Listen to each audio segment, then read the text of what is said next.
Hello, everyone. I'm glad to see you all have joined us for our first ever Digi-Destiny dive. Good Lord, is it going to be a fun time for us. I hope everyone's ready. For those of you who are with us, we've only got a few of the main cast with us. We unfortunately couldn't get the whole kit and caboodle. So, for those who are with us, if you'd like to introduce yourself going down the line. First, I believe we have Red. Hi, I'm RedBeast VFX. I am the video editor for Digimon Abridged, as well as the voice of Grimmjack for the Abridged series. And who do you voice in Digi-Destiny? Oh, that's right, fuck. I'm also the player for ER for Digi-Destiny, and I also portray Terriermon. Very good. Next up, we have Storm. Hello, I am StormSage. I have too many names. I'm a man of many titles. I write for Digimon Abridged alongside with RedBeast and Chase. And in Digi-Destiny, I portray Grayson and the partner Digimon Flamemon. Very good. And next we have Pyro. Hello. I am PyrOMG. I'm the voice of Luffy in Some Piece. I am the voice of Matt in Digimon Bridge. And in this, I am the voice of Riot. And, and Magimon. I was going to say, you voice two characters. Don't sell yourself short now. We all voice two characters, except for Nick, the lazy bastard. Yeah, I voice everyone else. What a shame. What a lazy bastard, yeah. But all of them use the same voice, clearly. They're all uninspired. Yeah, I don't have any diversity. Shame on me. Right, you know, I'm working on it, guys. I'm trying. Believe you me. But for now, again, thank you everybody for joining us for our first ever Digi-Destiny dive, which, Pyro, I believe you came up with the greatest acronym for what dive is. If you'd like to elaborate, please. Oh, God. Okay. You remember it. I believe in you. I remember. You wrote it down. You wrote it down. Deep investigative virtual encyclopedia. There you go. We got it. The Deep Kids Investigative Next Door Virtual Encyclopedia. Operation. We have with us a variety of different questions that have been submitted by you all, as well as a few players, because you guys are, you know, insatiable sometimes. But all of these questions have been submitted by all of you, the viewers, the people who enjoy how this game progresses and how everything goes along. And I appreciate each and every one of you for submitting to that. So thank you so much for making Digi-Destiny the way that it is today, both through all of the support that we get during the streams, all of the questions that we get during the dive forums, all of the fan art that we see, all of the donations that we see, and just all of the interactions we see as well in the Discord, which we have access to. So Pyro, I think we've got a link down there somewhere if somebody has a nice little thing they can throw into the stream chat. Actually, if and this is a perfect opportunity to say hello to someone. If you look into the chat there, you will see our new moderator, Alec Reef, and if he wants to hit the exclamation point Discord on there, it'll bring up the link to our Discord. Also, I just want to point out, according to the chat, Digimon Investigation Van Explained. I can't explain the van. Gary is the only one who can, and he's currently not here. I apologize. Diem is very explosive. That's true. It is. It is. So far, the van has not been subjected to an explosion yet. It's only been knocked around and hit with a very intensive high-end laser beam. Don't worry, once Terriermon digivolves. There we go. Everyone be nice to Alec, and everyone make like I have to say it for you guys. You're all amazing. Most of the time, we don't have any trouble in there. But basically, we're just timing as we grow because you know how that goes. Eventually, you get some trolls. You get those people. In any case, we know who you are. Discord. I have mod power, and I should not be allowed with it. If you haven't already joined the Discord, I highly recommend joining it, especially right now, because in our Discord, under the pinned messages, you will see we have one message there, which is actually a kind of poll. Your reactions to that message is helping us choose a name for the community. And currently if we're you guys, between a lot of them at the moment. oh yeah, there's a bunch of cool ones in there. Basically, if you want to get a say into what the name of this community will be, then go ahead and react on that post in the server. It's on the hashtag Digi-Destiny, Digi-Destiny board in the server. And by the end of this stream, we're going to be tallying up everybody's votes, and we're going to tell you what the official name of our fandom is. So vote in while you can, believe you me, because currently there's been a lot of votes so far, and it's very diverse at the moment. There's one front runner, but that can easily change. Mm-hmm. But, And, yeah, go ahead. Go ahead. No, go ahead. I was going to say also, last real thing from me right here.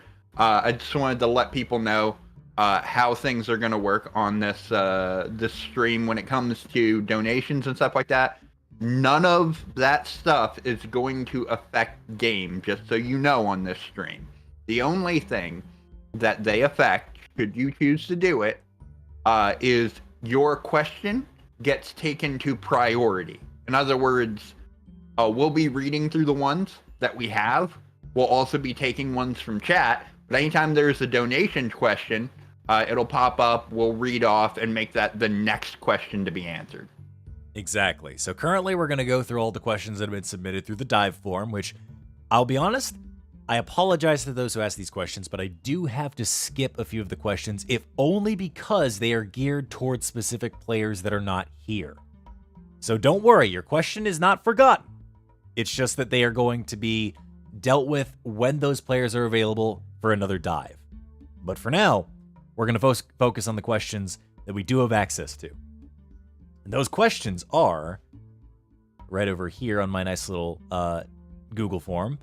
And we're going to start with the first of many, which honestly, first up, I have to skip the first question because honestly, it's a question for Gary. So I have to move on. Guys, I'm sorry. One job. I'm sorry, guys. Believe you me. But we're going to start with the first of the couple of questions. And for those who are unaware with the form, you have an area to submit both your question as well as put in your name if you'd like a shout out for the question read for you. So with that said, we're going to get started.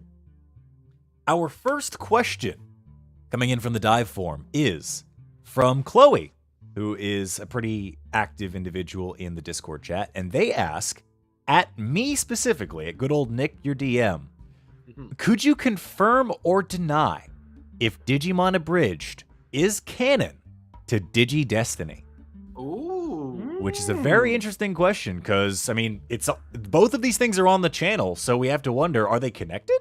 That's a good question. That's funny, because I don't think, Nick, correct me if I'm wrong, but I don't think we met before we started writing Digimon. Not in any way, shape, or form. You guys got to episode 8 of Digimon Abridged before you brought me in. Before we even met. Before you had brought me into the stream and to be like, hey guys, here's this guy that Pyro knows that may or may not be kind of cool sometimes. We're gonna run a tabletop game. Hope you guys are interested. Nick once beforehand for a D&D game that never got off the ground. We tried to get that off the ground. Cool before he was cool. Wait a minute. Pyro, He was always cool. Pyro, you don't need to be a hipster in this case, okay? I knew he was cool when he sucked. Anyway, the question. Good to know. So I guess I'm gonna phrase it towards you guys of going into this on first is, do you think that just from your experience in Digi-Destiny that it is in any way, shape, or form canon to Digimon Abridged? We're gonna start with Storm. Do you think it is? Like, just based on your own experiences in Digi-Destiny? Right, so for me personally, as one of the writers of the show and as a player in this game, I don't want to know until later on. You don't want to know? You don't want it to be confirmed or denied? I don't want to know yet. Cover your ears. I'll Yeah. go off headphones. Yeah. Wait until I'm done answering, and then we'll send a thing on the Discord that says, "All right, hop I back in." want to keep the suspense alive. Fair enough. We'll There's allow no sus- magic. Guys, why are we chat, having this after call? you find out, just nobody say anything. Nobody Everyone say. tag Storm in the Discord. with the answer. Don't send him a So thing. tag me on Twitter at StormScald. With the answer. Yeah, at him on Twitter. That's just like spoiler.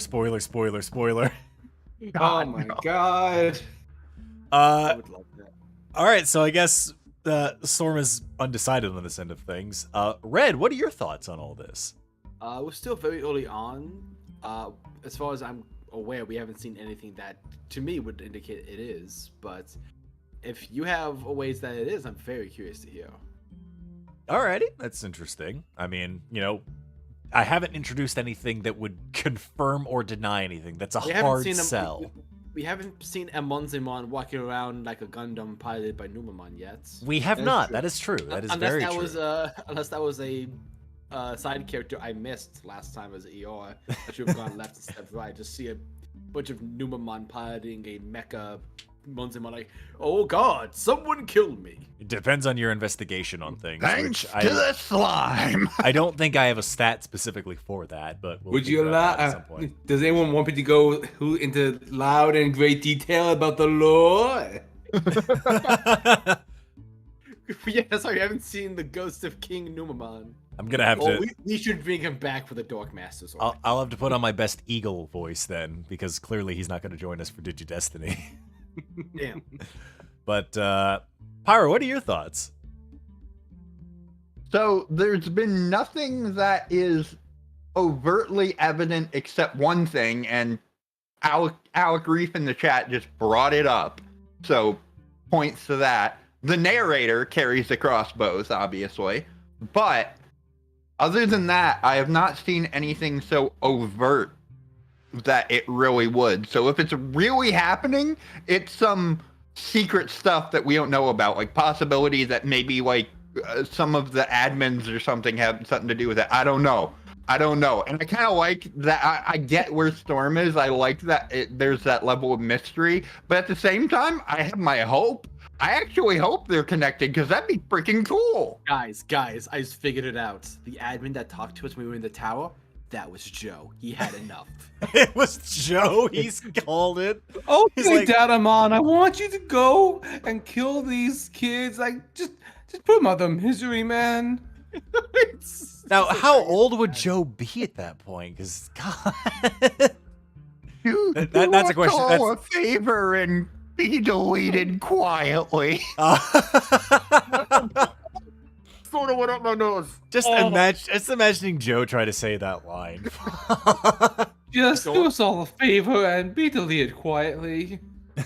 Transmission. Thanks, Gomamon. Just You got you could. Dragon Yeah, Breath. Joe, I got your back. It's actually just math. Of anyone in the Digimon team, Matt would be the one to do the heel turn.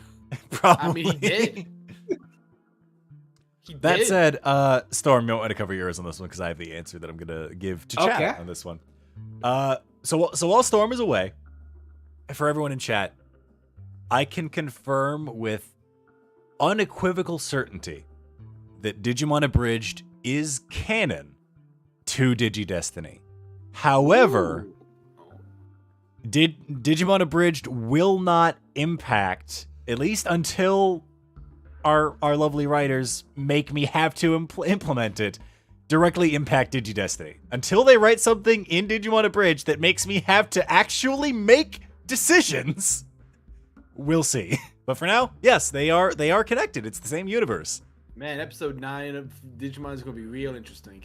It's going to be great because you won't involve me in the writing, and then I will watch that, and I will immediately start crying. I mean, you're just going to get a link to his, Freaking like, hey, Nick's Nick, you gonna better be watch like, this. how did you decide in episode 10 to nuke Japan? Why did this happen? Oh man, I can't wait to go to my uncle's home in say Las Vegas or wherever it is we're from. Old Vista. Oh Vista, thank you, voice in my head. I mean, Earl That Vista would- is in, like, Central America, so... Central Yeah, USA, well, I'm sorry. Oh, yeah, bomb. Unfortunately, nobody's Latin, so I'm sorry to say. Unless they commit, they make it, but we'll see. I'm pretty sure everybody's as white as white can get. I just noticed on the screen the G and Digi-Dest art is kind of cut off. Uh-oh. Yeah, It keeps happening, and believe me, I've been trying to fix it with like the stream setup on things. As soon as it goes live, it's fine, and then it just starts slowly shrinking.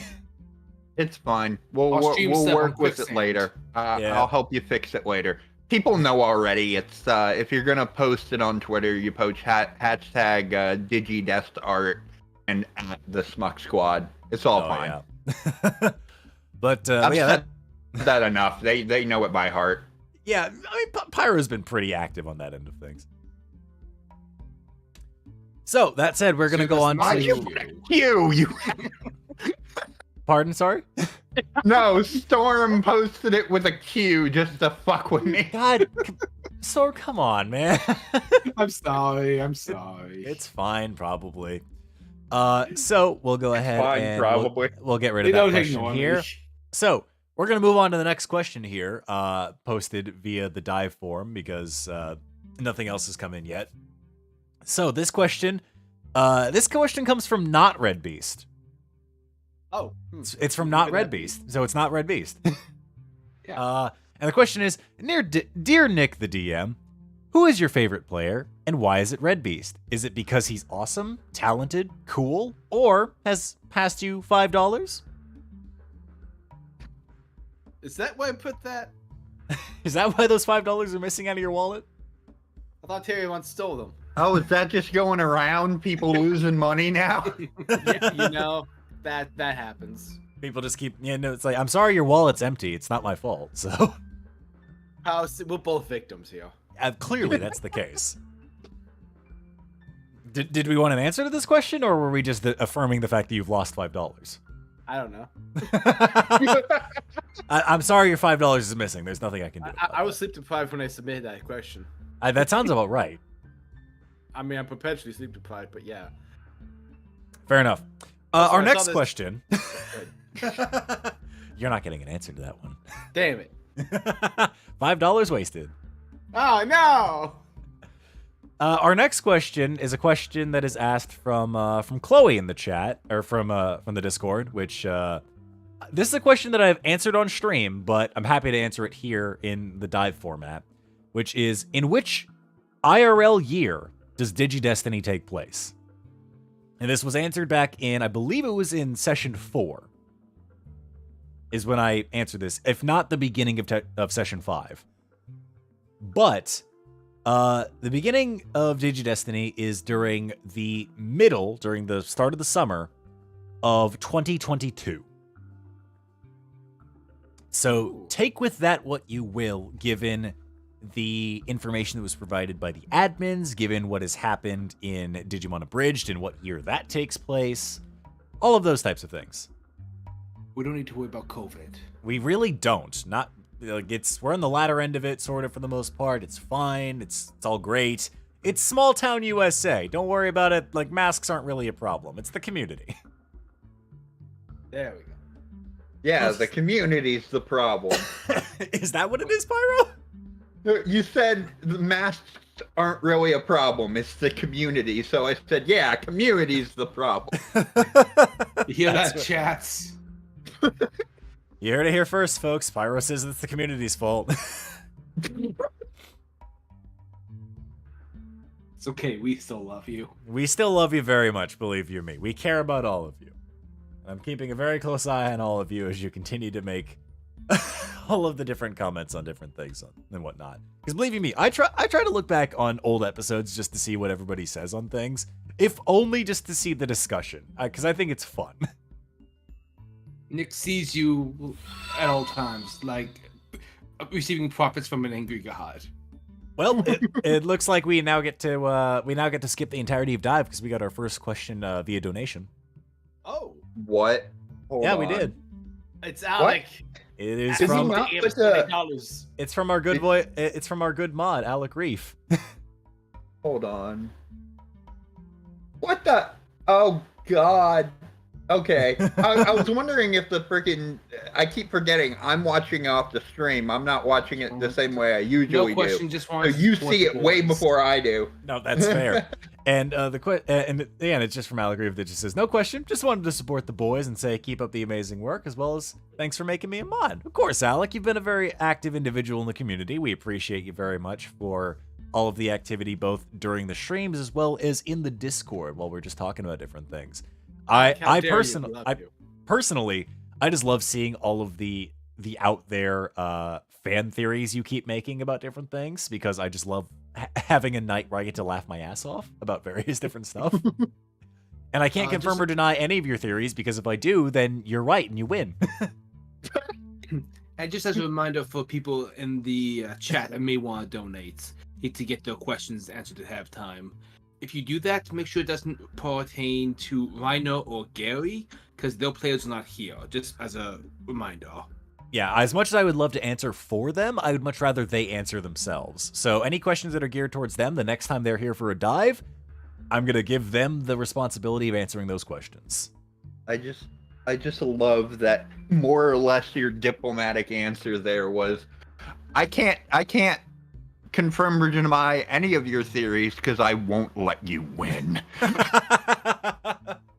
That's the Diem life. Look, I appreciate Alec very much so for all of the different diverse topics that they've given me for the most part, especially the, I think the one that was very popular at the start was the Wizard of Oz theory they made. That the idea that I'm making the story based off the Wizard of Oz. And... well, you're a scarecrow. Really? Well, yeah, in that case, then Gary is definitely lying. I guess that would mean... Do I dare say Grayson is Tin Man? Is the golden Digi-Egg the red slippers? Is the Grayson. golden Digi-Egg the... Well, I do have the dog Digimon, so I guess I'm doing a thing with Toto. Look, Alec, one of these days you're going to think up a theory and I can't respond to it because it will be so pinpoint accurate. And I'm sorry. Because the day that it happens that I can't respond, that I can't give you like anything that's like, oh, that'd be funny, or haha, that's a cool theory. That's the moment I have to message you directly and say, lower your voice.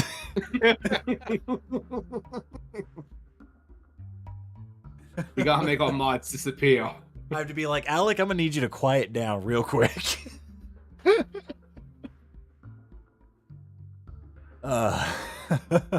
Funny enough, though, our next question in the dive form is also from Alec. How dare you? So it ended up working out with the donation, funny enough. Hey, don't skip in line in front of yourself. Don't cut yourself off there. How dare you? But this next question from Alec Reef states, is Flamemon a rookie or a champion level Digimon?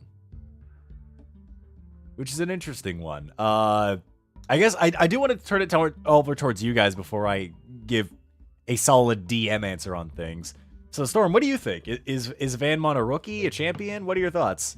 I personally feel as though Flamemon exists in a nebulous void, where they are neither male or female, champion, rookie, ultimate, or mega. They are whatever they need to be at that moment. Fair enough. And right now, they are just scrap. Currently they are trying their best at the very moment. Right now, Flamemon is the status of I believe in fairies from Peter Pan. If we all believe hard enough, Flamemon will come to life like a deformed Frosty the Snowman. Exactly. He'll wake up and he'll just be like, kill me, please. I don't End believe me. Flamemon is any level yet. Yeah, keyword is yet, and I appreciate that answer. Pyro, what are your thoughts? I think that Flamemon is an idea, a concept, one that lies within all of us. Inside every newborn child, there is a spark that... No, I At this point, Vanmon is more Van than Mon, but the transition can be made through the journey. Pyro, for real, I thought you'd go, there was an idea to bring together a group of people to fight the battles that no one else could. Our commutes. There was an idea to bring together a group of parts to form a van that could fight the battles. And then it's just going to be Riot pointing over at Grayson, just being like, that man is playing Galaga. Thought we wouldn't notice. That man hacked the government. Thought we wouldn't notice. We got another donation in, by the way. Oh no. God damn it. Oh no. This one, yeah, it's from Regrow. That says, no questions, just dollary dues. Just a couple of dollary dues. Thank you so much for your dollary dues, my dollary dewey boy. We appreciate you, Regrow, believe you me. Now, can we ask a question in response? Because 1351, is there significance to that number? That is a very specific number. I think that's the conversion from Australia dollars. It might be. It could be. Oh, okay. I think that's a code. For example, that could have been like 20 kangaroo dollars and then converted to USD. Exactly. That's at least that's at least I'm five. sorry for calling your money kangaroo dollars. That's at least 5 Macas. Regrow's like, donates again, never mind. Donates 1 cent that says never mind, take it back. Okay, those he donated like 5 kangaroos that convert into 14 guns. American. Oh yeah, he says he donated in AUD. Also, it's okay. We can make these jokes. I DM for Regrow, and he's have a combat encounter coming up. He's about to kick my ass. That's pretty great. AUD. What? Why is your currency? I mean this in the most respectful way possible. Why is your currency so dumb? Why would they call it Australian US dollars? Pyro. Pyro. Pyro. Pyro. Come on. Pyro. Pyro. Pyro. Did you go to school? I think he tried. Oh. I just love the fucking. Did you go to school? Just straight up. Oh goodness. I guess you can take the jokes. I guess in my case, I'm gonna have to agree with everybody else in that Vanmon currently is a concept and not and an idea, and currently not a reality. But eventually, when you all reach the number I put specifically for Vanmon, when we're in game, then we'll see when Vanmon becomes a reality. When Vanmon does become our Omnimon. Yeah, Vanmon will probably be the case. It's gonna be that scene from Cyber Sleuth when Nokia gets Omnimon, and we're just gonna be like, "What the shit?" I love that scene. It's okay. I'm at the last mission. Well, congrats. Let me know how that goes. You've been playing the game for a year, Red. 2 years, but yes. I got busy. Yeah, the Olympics happened or something. Yeah. Twice. Well, that said, we do have another question coming in from the dive forum on things, because clearly no one who wants to donate wants to actually ask questions. And this is a question from Tara in our Discord. And Tara asks, what are the characters' zodiac signs? Huh. Oh. You know, like Leo, Libra, Gemini, that kind of stuff. Fuck. So, all right, guys, I hope you figured out what month you were born in. Figure it out, guys. Oh, shoot. That's right. Okay. Label my character Okay. sheets. Hold on. Let me quickly. I need to Google something real quick. Yeah, fair enough. Take your time. Take your time. What's This is gonna be fun. What's the dumbest zodiacs? Which one is I'm the not big even idiot? sure if you can freaking call it because we'd have to figure out the year, wouldn't we? It's No, connected to zodiac the sign, like the No, solstice. regular Month. zodiac is based off of month. The Chinese zodiac is based zodiac off of is- year. So if you're like, oh, I'm a rat, then it's like, yeah, well, that's based because you're based off of this year that you were born in. If you're going based off of the regular zodiac, then it's based on month. So I do wonder what everyone else is, because I'll be honest, when I asked everybody to make their characters going into the game, I was just like, tell me who your character is, tell me like what age they are, where we want to go from there. Nobody gave me an actual birth date. So Oh. now, congrats, chat. You have put every player who's here on the spot. I'm gonna say ER is a Libra. You say ER is a Libra. Why do you say that? For an inside joke reason. For inside joke reasons? Because that's and Paolo's gonna get a real kick out of this answer. Because that was Terezi in Homestuck.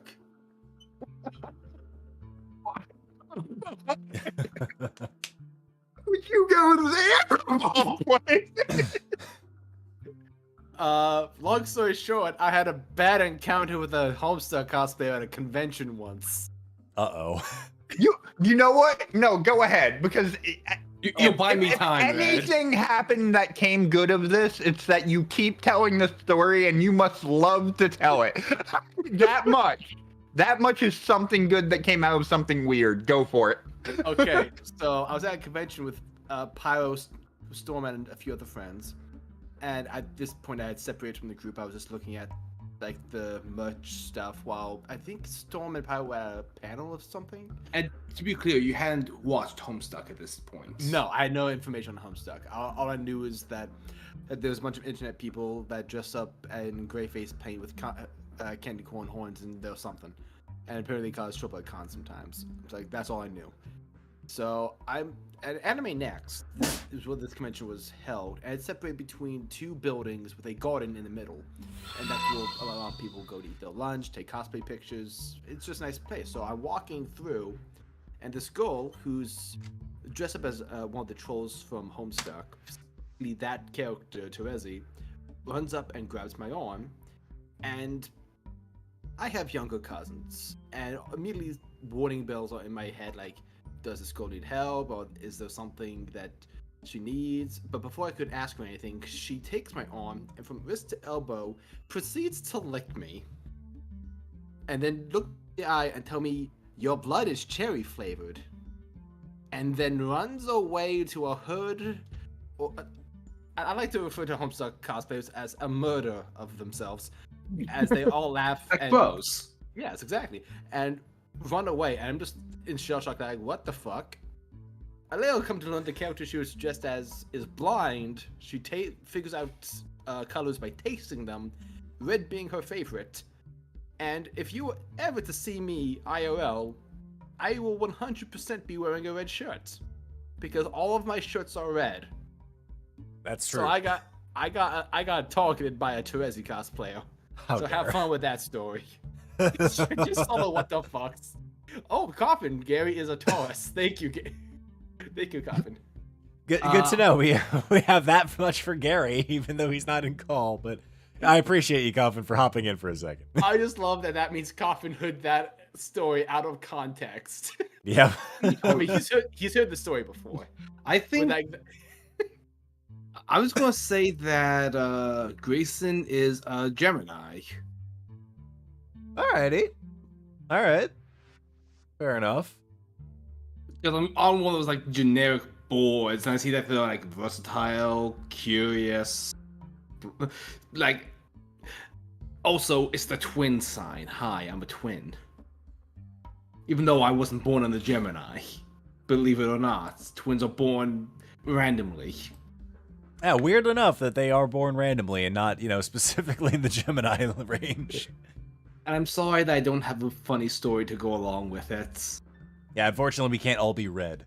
Yeah, I can't say that I was assaulted by two fish or someone cosplaying Hikaru and Karu from Horror High School Host Club. What a Or shame. the Matt. Weasley twins, which both of those are Geminis in fiction. Or the Olsen twins. True. they don't count. They're not real. Or Zach and Cody. They're not real. I don't. Please don't talk to me about my past life. Fair enough. Pyro, what would you say is Riot zodiac sign?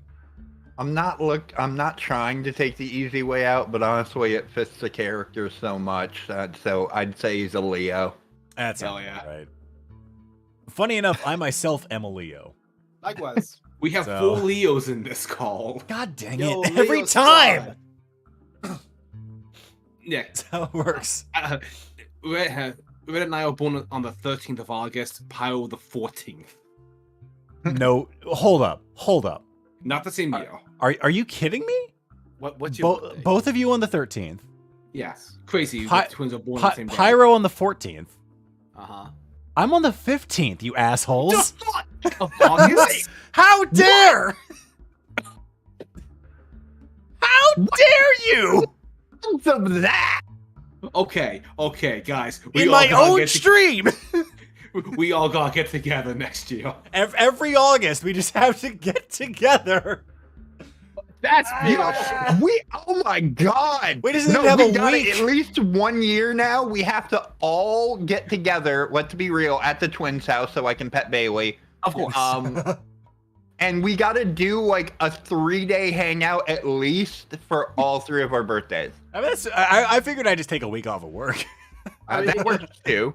I remember we found that out because Pyro invited us to his birthday party, and I remember it was at like some kind of trampoline place, and we were having a good time, and he was like, "Oh, we should do something like this for your birthday.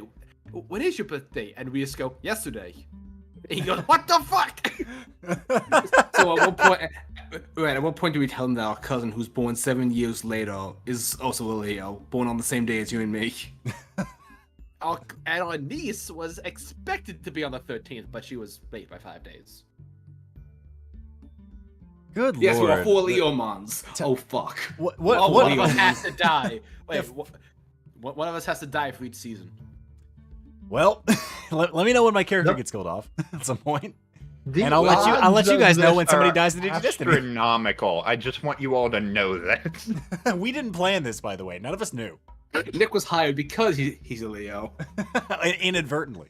Funny So enough. if you were born on the 12th or the 16th, let us know. And then we'll add you into the stream. If you want a job at Schmucks, be a Leo. Yeah, Do I get a job at the Smuck Squad? Well, is your birthday? between 12 and 16 of August. You may be entitled to financial compensation. How do I get a job at Schmuck Squad? When did your parents have sex? Well, That's Job think we've dug a little too deep on that one. yay! I killed it. Woo! Bit's dead. Well, Nick, what were you, Nick? What star sign is your character? Well, depends which character you're referring to. Are you referring to the admin? Or are you referring to Datamon? Are you referring to We're referring to the admin. Vmon? I'm trying to triangulate the buff so we can go back in time. Well, let's find out. Technically speaking, I can't give you a month that they were born, but I can give you their ages. That's fine. That's fine. I was just At least from a few of them. But as much as I love to do that, that would spoil things. So no, you haven't learned them yet. damn it. That said, we have 2 questions that we have to answer via donation. Oh God. Oh, This one's geared towards you, Red. Ah.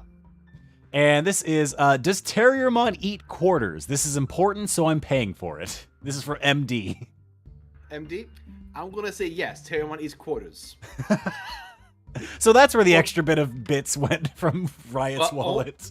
But only when he's unsupervised, because that's the only time he can get away with it. Well, good news. With that donation of $3, there's at least 12 quarters there. That's a Hell full yeah. belly right there. No, delicious. When I selected Terriermon as my partner, I just wanted the ultimate gremlin. And that's what you got. Yeah, that's the only direction I was given. Just like go gremlin mode. I was like, Look, all right. Yeah, but you're just like, man, it would be really great if I got a gremlin for a partner. Turns left in the room to your brother. They just smile and go, all right, I can do this. Look, when I was grabbing reference off for Terriermon, I asked like, yo, this gremlin diva art, can I use that? And it was like, probably too much. I want to commission gremlin arts of Terriermon. Like, I might have Tannis about this and just be like, yo, I want to use this for shorts. just a gremlin Terriermon covered in Dorito bits and drinking a Mountain Dew. You know, this stream is showing me who I am as a person because I feel like I should be like, hey, sorry we're rambling. I'm like, wait, that's the point of this one. Yeah, this is welcome to Chill Stream, everybody. Population, everybody. I'm not used to this. Yeah, there's no When form. does the game start? There is. When do we get to the ride? This is the ride. Wow! Luckily, the next question that's put in by donation is a much easier one to answer versus everyone trying to be like put on the spot. It's from Setzer. Oh boy. And they asked, "Greetings, Digi-Destined and Digital Master. What are your Chinese zodiac signs in order to keep the joke going?" Christ damn it. alive. Luckily, you can just calculate it based off the year you were born. Okay, so the game takes place in 2022, right? But That the is character. correct. Yeah, The your character. characters. Yeah, your characters. Okay. Wow. Let me double check my age. Be right back. I have to figure out how old I am. One moment. Luckily, I still have the Digi-Destiny chat pulled up on things, or the game pulled up, so I can look at everybody's age. Gary, we know, is aged 20. So he was born in 2002. Oh, perfect for me. Which means, let me go ahead and pull up the good old zodiac signs. So I just want to say, myself, Storm, Year of the Sheep, which is hilarious if you know anything about like the Leo sign. so Gary, go ahead. I just pulled up for Grayson, who is 16, so he would have been born like 2006. Yeah, he's born in the year of the dog. There you go. Likewise. The year It's of the good. so- Yeah, because you both are 16 in game, correct? Yeah. In game, yes. Yes, because let's see, it is because ER is age 16 and Grayson 16. is also age 16. I believe let's see, it's Riot, you are age 17, so you're the very next year. So where do you fall in? Oh, let me look that up right quick. I know I that's can't tell. 2005. Yep.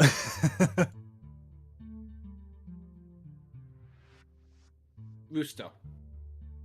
Rooster? Yes. Yeah. 2005 Oh. is Rooster. Okay. So Riot's a cock. Also, it is so weird. I tried to do the math and my brain went, no, that's after the year 2000. That can't be right. Because anytime calculating math for me, someone being younger than the year 2000 does not register as real. I mean, hey, that's my mentality on most things. Whenever I look at somebody and they say, "Yeah, I was born in the year 2000," I'm like, "You don't exist. You're not real." Hey, person." listen, I'm sorry to say. Gary is We're back. 20, correct? Yes, Gary is 20, which means he is the horse Yeah. because he was born in 2002, which means Which also makes sense since he's the pack mule. that does make sense. And if we look at things, it is 2004 would be where Reiner falls into because he's Monkey. 18. He is the monkey. he's our Wukong, everybody. Which makes sense because he wants to fight everybody.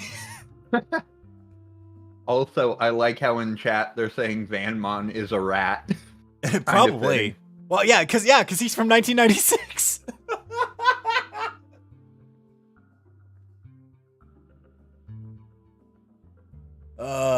Goodness gracious. Thank you, Setzer, for keeping the bit going. I appreciate you. For us all looking into the deep dive on that end of things. Let's see. We'll move on to the next question that we have in the dive here. This will be a good question for everybody here. Which is, this is not a question asked by a specific person they didn't want to shout out, so they didn't put their name down here. But they did ask, favorite Digi-Destined and Tamer, or /Tamer from each season. From Oh. each season. From each Okay. season. Who So wants to go first? I'm going to say the cutoff is... I've only seen the first 4. Yeah, I was Five, going to all the say... way through. I was gonna say, you know what? Let's put the cutoff at the first 4 because, like, as much as I'd love to be like, hey, let's go into, I think it's Cross Wars and go Tamers and Cross Wars and stuff like that. I haven't seen those, so I can't. I've only seen like half of Data Squad, but I do have my answer. Yeah, Data Squad would be great, but I mean, everybody loves Marcus Damon, so Yeah, exactly. It's Marcus. it's always Marcus. Let's Deck see. a Digimon in the face. But yeah, go ahead, Red. Go ahead and start us off. Let's go down the list with season 1 all the way up to season 4. I'm gonna say for season 1, I think my favorite. Growing up, my favorite was Matt because he was cool. Right. Harmonica and everything. Yeah, I think it's in a way it's still Matt, but I think I have grown a further appreciation for Joe after starting the Impmon series and realizing, Right. oh wow, he actually gets he's really takes a lot. Also, I agree with the chat. Tayoa forever. Season 2, TK hands down. TK should have been leader of the team. Love that. He's my favorite in 02. And for Tamers, definitely gotta give it to Takato, I think. Alrighty. For Frontier, I haven't seen Frontier in a while, but I think I gotta give it to Takuya. Right, our Agunimon person. Yeah. Wait, That works. Kuya or who? Koichi. Oh yeah, Shadow, Darkness. Yeah. That works. Storm, what are your thoughts? Growing up, Tai was my favorite. Just cause like I was very easily like, oh yeah, the fire one. Heck yeah. Like so Tai, the leader, he was hands down my favorite growing up. And like Red, I developed a great appreciation for Joe after starting the Abridge, but Tai is still without a doubt my favorite of the OG team. Him followed behind Izzy. Yeah, followed behind him is Izzy, rather. Right. In 02, by that same logic, it would be Davis, but I could not stand him growing up. Right. Like, yeah, like I understand he has his fans. I'm glad like those people enjoy Davis, but I just couldn't. TK was my favorite of 02, followed by Kari.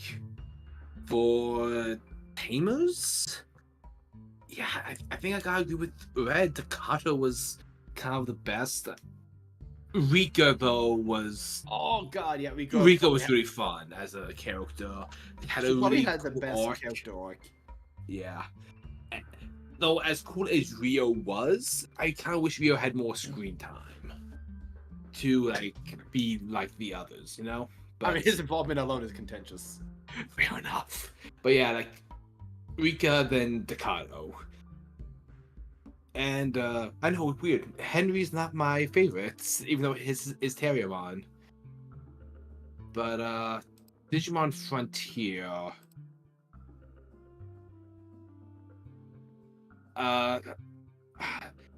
Koji, the lights Digi-Destined. Koji. Alrighty. Yeah, Koji. Just because like it's light, he has swords, he's the wolf. Like I just love that aesthetic. Oh, fair enough. Pyro. A lot of mine's gonna sound a lot like Red's, but like there are certain reasons. But as far as original Digimon, actually, Izzy was my favorite amongst them. I liked him and Tentamon a lot back when the original series was. And then from there, just because like I was a dumb kid and I was kind of in like, well, I don't like these new kids. I like the old kids. So I did kind of attach myself to TK a little bit more of like, at least his story's progressing still, you know? That kind of put me in that mindset. Takato, mostly, maybe not so much then for this reason, but now for this reason. Knowing that his Digimon was voiced by Steve Bloom, like, that Pretty was great. awesome to know. And he says that that's the most powerful character he's voiced. Yeah, because he can digivolve. Exactly. That's his reasoning too. And I cannot for the life of me remember the tamer's name, but obviously the one with the Goonimon. Yep. Takoya. Takoya. There we go. Yeah, I would say of all the tamers in Digimon Season 3, I feel like I relate the most to Takato, just because he's like this kid with the overactive imagination. That's fair. Why is the chat talking about Codename Kiss Next Door? That's a good question. I don't have any idea. Number 4, best character. Very good. Yes. Yeah. Good take. Good take. Yes. We have to go into the next questions that are asked via the donations, which is another one from Alec Reef. Wait, Nick, you didn't say your favorites. Oh, let's see. Season 1. Honestly, I'll tell you this right now. Young me, when going through all the seasons, did not care about the tamers. Mainly cared about their partners. Fair. Because, you know, child brain goes, cool monster. Look at that. It's nice. Okay, then who's your favorite partner? Let's see. For season 1, it's got to be Joe with Gomamon. Because, boy, howdy. Especially for me, because I've had a want in the medical field since a young age, and now that I work in a medical field, I understand Joe in a very rough sense. Wow.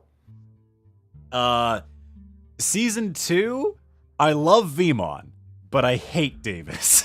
I can tell because Vmon you did a very solid Vmon. Vmon's great, you know. I just put on. I made him incredibly nasally because I was like, man, he's got to be up there. Season 3, honestly, I think just because I'm a reasonable person, I would say Henry. Yeah. Just because, you know, I as much as I enjoy the active imagination of Takato with Guillemon, and I love Guillemon as a character, I'm like, no, I'm sorry, but I'm a very level-headed individual, so as a result, I gotta go with Henry on this one. And I'm assuming Koji for the same reason. I gotta look up Koji. 1 second. He was the light one. He was kind of like the loner one for the first act of the story. Frontier. Funny enough, no. Give me 1 second here. I need to type JP. in. Yeah, So- you got it. It's JP. Because I love Beetlemon. Yeah, Impmon has one of the coolest designs. That was actually the first episode of Frontier I ever saw. Yeah, Beetlemon's great. I love him. He's fantastic. He's ripped as shit. Also, I'm assuming all of us stand Marcus Damon. Oh hell yeah! Yeah, no, Marcus Damon is fantastic. The man who's willing to deck hands with a Digimon like it ain't no thing. He's like, I'm the strongest man in the world. I don't care. Giant parrot, I'll deck your face. I watched all 4 Fire seasons. Like, why is no one punching the Digimon? Got to season 4. I was like, good enough, close enough. And then I got to him. I was like, finally, I'm the main character. It's about time. We got there. What? I can finally empathize with them. But that said, we do have to go into Alec Reef's question, which was, you don't have to answer if it takes too much time in the story on things, but did the characters ever hang out as kids, like our Digi-Destiny in this story? Since they're in the same town and they all sort of know each other, did they hang out in elementary school, or even do the parents know each other? We did actually do a discussion on this, because when we were making everyone's characters, I had a sit-down, which is part of the Kids on Bike system. We did the long-form version of this. This is if you're planning on doing this at home with your own party, I highly suggest you do this, because this was probably one of the most fun character creations I've ever been a part of. So the way that kind of character creation works is that we ask a question to a certain person. Like, I'll go up to, like, let's say Red's character, and I'll just be like, how well do you know X person? Like, let's say, how well do you know Riot? And they'll be like, either I know them, I'm pretty, like, well aware of them, I've heard of them, or I don't know anything about this character. And it gives you a bunch of questions based off of what you would know about that character.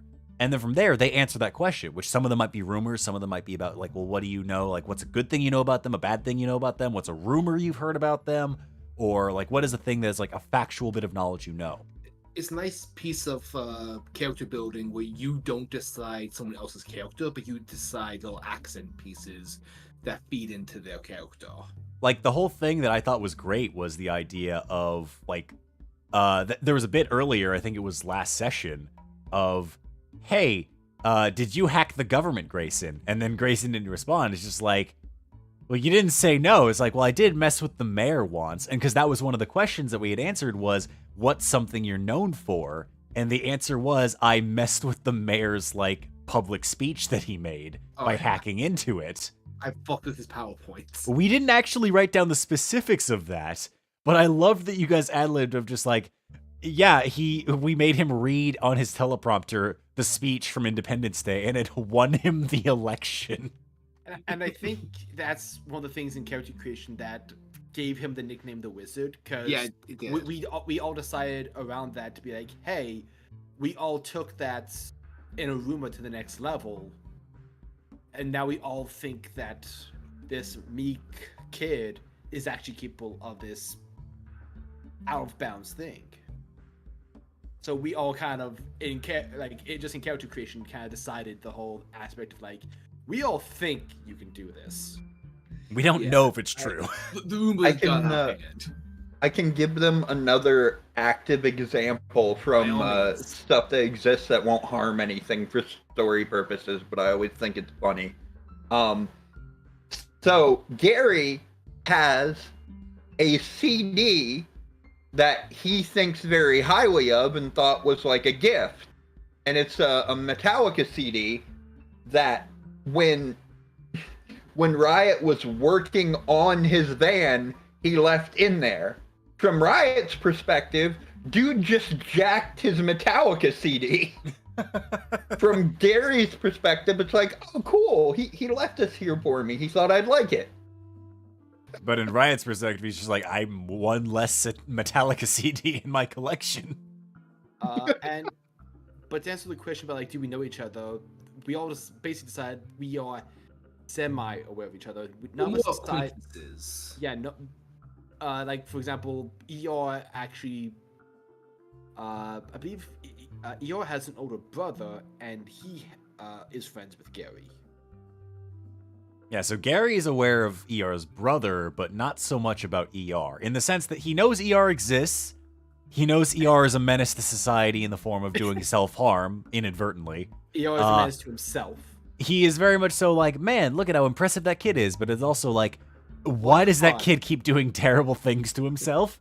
Grayson and ER are in the same grade, but they don't really have that many classes together.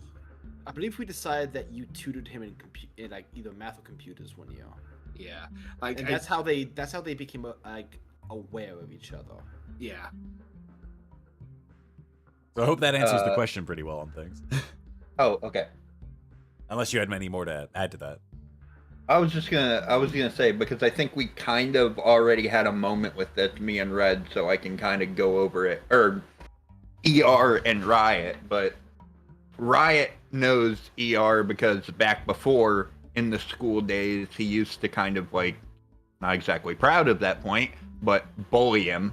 Yeah. He was going through stuff. He was kind of like not medicated. He wasn't dealing with his problems right, and he took them out in the wrong way. And then Reiner knocked the fuck out of him. Yep, and he deserved it. Yeah, and what did we learn? What did we learn? Don't fuck with him. Don't do what I did. But that said, we'll go on to the next question here, which is a good question for all of you, because I don't actually get to answer this question, so it gives you guys more time to talk.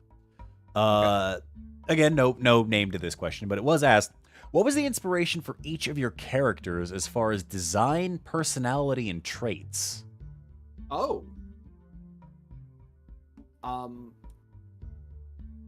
So I guess, yeah, we'll start with Red on this one. So how'd you come up with ER? The list of flaws or personality traits, I don't remember if this is a flaw or not, that we have in Kids on Bikes. One says, like, absent-mindedness.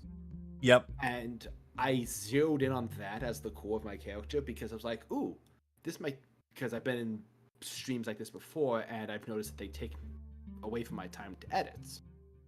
Abridge episodes and stuff like that. So I'm like, ooh, maybe if I take this personality aspect, I can go AFK in streams and just focus and do stuff for the Abridge projects while I'm in stream and be extra productive.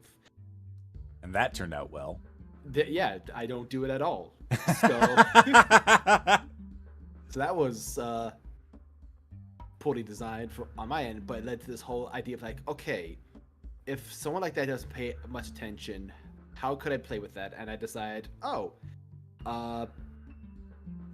maybe he's like this kind of clueless guy who's accident prone, and then I kind of thought the name, the abbreviated name ER. I was like, okay, who would find themselves in a hospital a lot? It's like, okay, Skater Dude.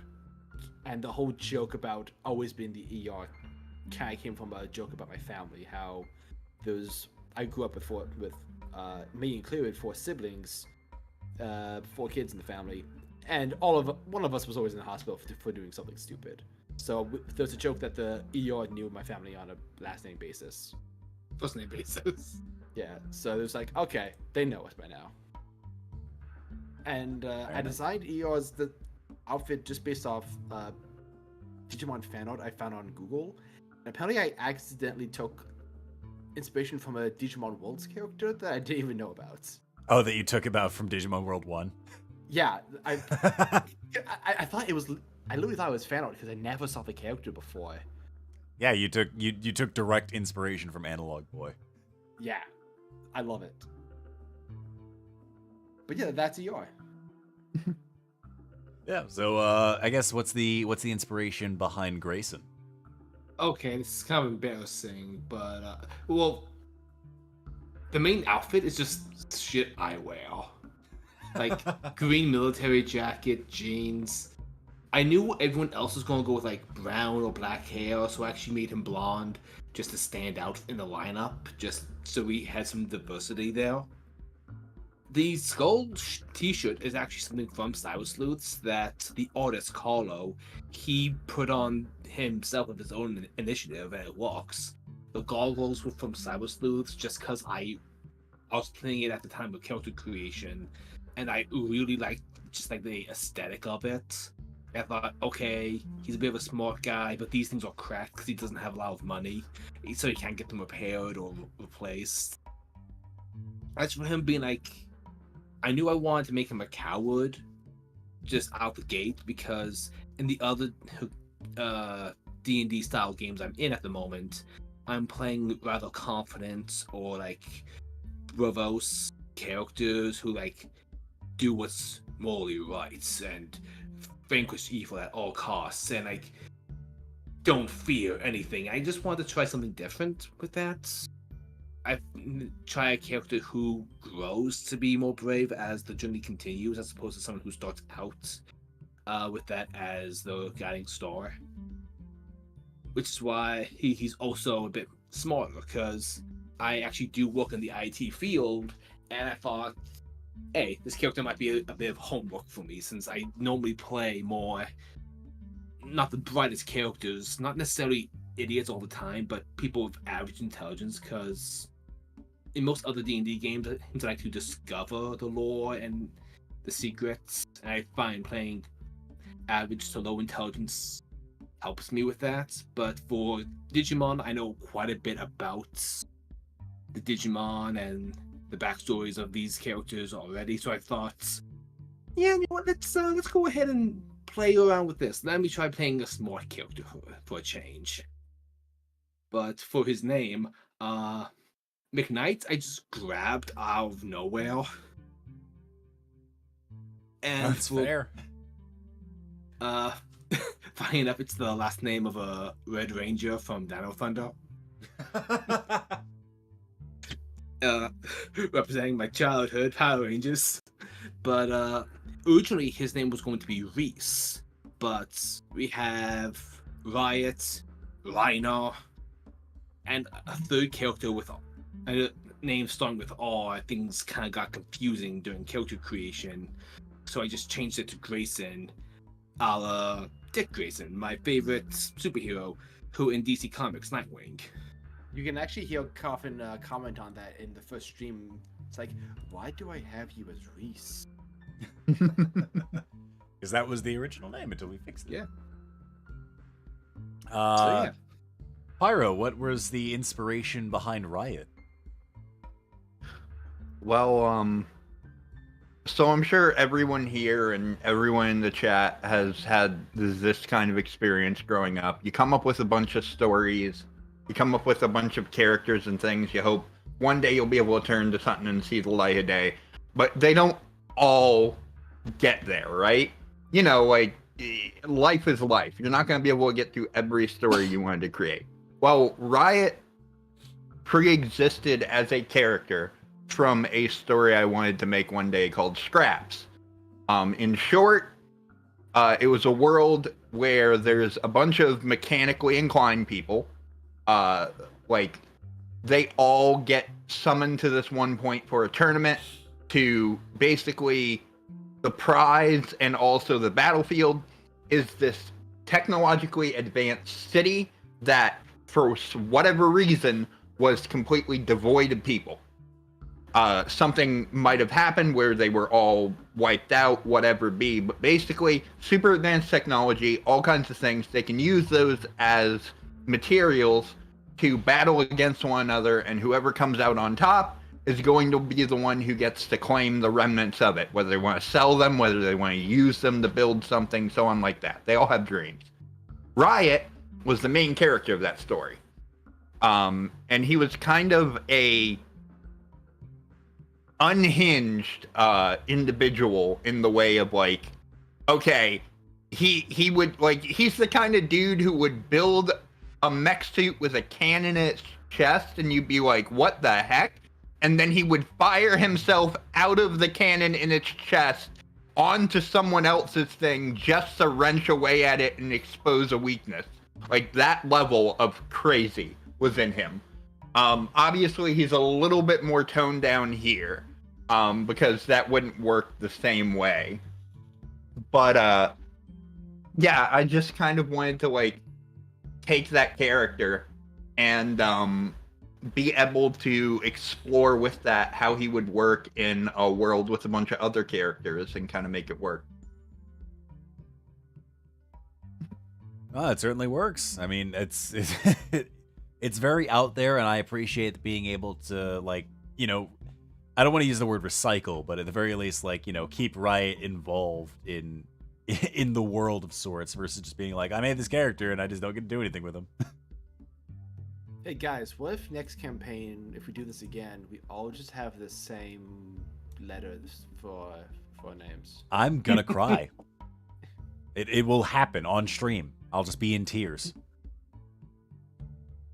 And the worst part is, you all will have told me your names ahead of time, and I won't have, like, conceptualized it in my brain until I hit start record. This is Jeremy, John, James, Josh, and JJ. And JJ, yeah. I'm done. At that point, I'm just murdered on stream.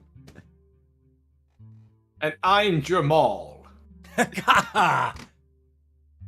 No, you gotta do it where it's like Tommy, Thomas, Timothy, like basically almost all the same, and then the last one's like Derek. Yep. Okay, which one's Ed? Which one's Ed? And which one's Eddie? You have to throw an Edward in there. Exactly. Edward Elric, the Full Metal Alchemist. Like the Full Metal Alchemist.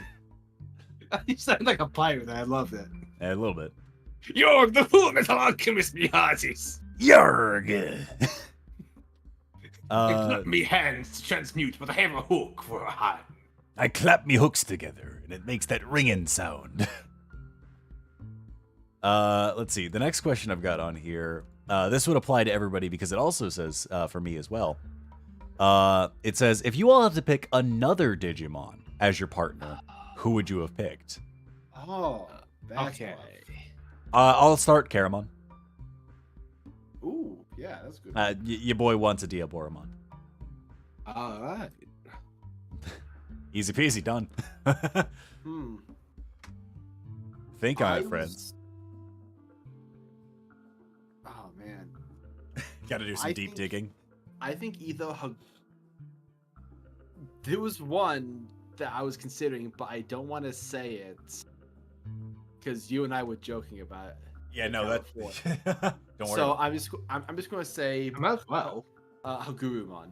Yeah, Hagurumon's great. You know, nice little like gears and clockworks and things like that. Yeah, just make him just kind of like glitching out sometimes, just like. Funny enough, there's actually a on my voice mod. There is a filter I can put on called out of range where it makes me sound like I just keep clipping in and out. Love it. It's pretty good. So pretty decent option. I want to joke and say like Lopmon or Vmon so I can get the golden armor still. God, But come on. but in all honesty, if it wasn't Terriermon, there is one Digimon that I was a big fan of growing up, and that's Elecmon. Oh, Elecmon's great. Yeah, just because one, he shoots electricity, and that's like ever since Kakashi and Naruto, that's been my favorite like elements. And plus, he becomes a Leomon, and so in theory, I could have a Bancho Leomon as my Mega. then If he you dies. did that, you know I'd have to kill you, right? Oh yeah, of course. Like you've set yourself up for failure. Oh yeah, of course. Like, I'm here for a one shot. Look out for season 2, everybody, when I just murder Storm on stream. That'd be my character, me. I should let you know. Brother. I should let you know. Don't use a truck. I'm impervious to them. But I think another one. So following after what Pyro was doing with Flamemon, Strabimon, the kind of like the pseudo rookie of Lobomon. Oh, that'd be an interesting deviation on things, you know? It'd throw in another free type, Yeah. because those are few and far Plus- between these days. Oh yeah. Yeah. I think the only free type rookies that I can think of off the top of my head are Wormmon, Vmon, Armadillomon, and Hawkmon. Technically, Caramon falls in that area. Paramon too. Thank you. Although Vikemons- technically, Caramon isn't unidentified, so... I would count him Like- as free. Vikemon's the only Mega who's a free type that I know of. Imperial Dramon. Thank you. Also true. Pyro, what are yeah. your thoughts? I would. So there's two ways that I could answer this question, and I'm gonna give both because it depends on if I'm still as a Riot or if I'm as a completely different character and then having a Digimon with it. If it's a partner that I feel like I would pick that would pair well with Riot, it probably would have been Shoutmon or Vmon. But me making a completely different character, I would have gone with Tentamon. I would have made a different character and had it be someone that paired up with Tentamon. That's fair. That's fair. Yeah. Tentamon's a really great character. In all honesty, I think of Digimon Adventures the first season, Tentamon and Gomamon were some of the coolest because they had more personality than the others. Yeah. Tentamon's voice and Gomamon's wisecracking thing, I think that makes them like way cooler than the others. Completely fair. Next up in our list of questions on things, again, these are all from very early on submissions, so unfortunately a lot of these are from the same people. So Alec, how dare you? How dare you do this to us and flood the questions? But this is a question from Alec that does ask, what is everyone's favorite series of Digimon? I'm gonna have to say Tamers, just because the story in it is exquisite. Alrighty. Well, So- Adventures 01 will always have a special place in my heart because it's the first one. It has some characters that I really cherish from my childhood. Tamers is just so well constructed. Plus, Terriermon's one of the main characters. Fair enough. But yeah, for real, Tamers. It's just so good. Though a strong runner-up is actually Frontier because they become the Digimon. Pyro? Fudge y'all, nostalgia reigns. 01, let's do it. Fair enough. How dare you have a separate opinion? I'm gonna go with Frontiers, honestly, just Yeah. because I really enjoyed the concept of, like, you know, the humans becoming Digimon. I loved the idea of, like, the shifting into, like, from their 10 warriors form into the beast form, the fusion Frontier version. gets too much hate that it does not deserve. It gets a lot of slack, but to be fair, some of it is understandable given some of the writing choices they make. They tried something new, and it, in my opinion, it worked. They tried, okay, and we can appreciate them for trying. Exactly. I have this very vivid memory of being a kid watching Jet X, and like as a promo for like Digimon Frontier, they were like going back and dubbing all the old movies they didn't touch. They actually That's for Dad Squad. Oh, that was for Dad Squad. That's right. Sorry, my memory is shit.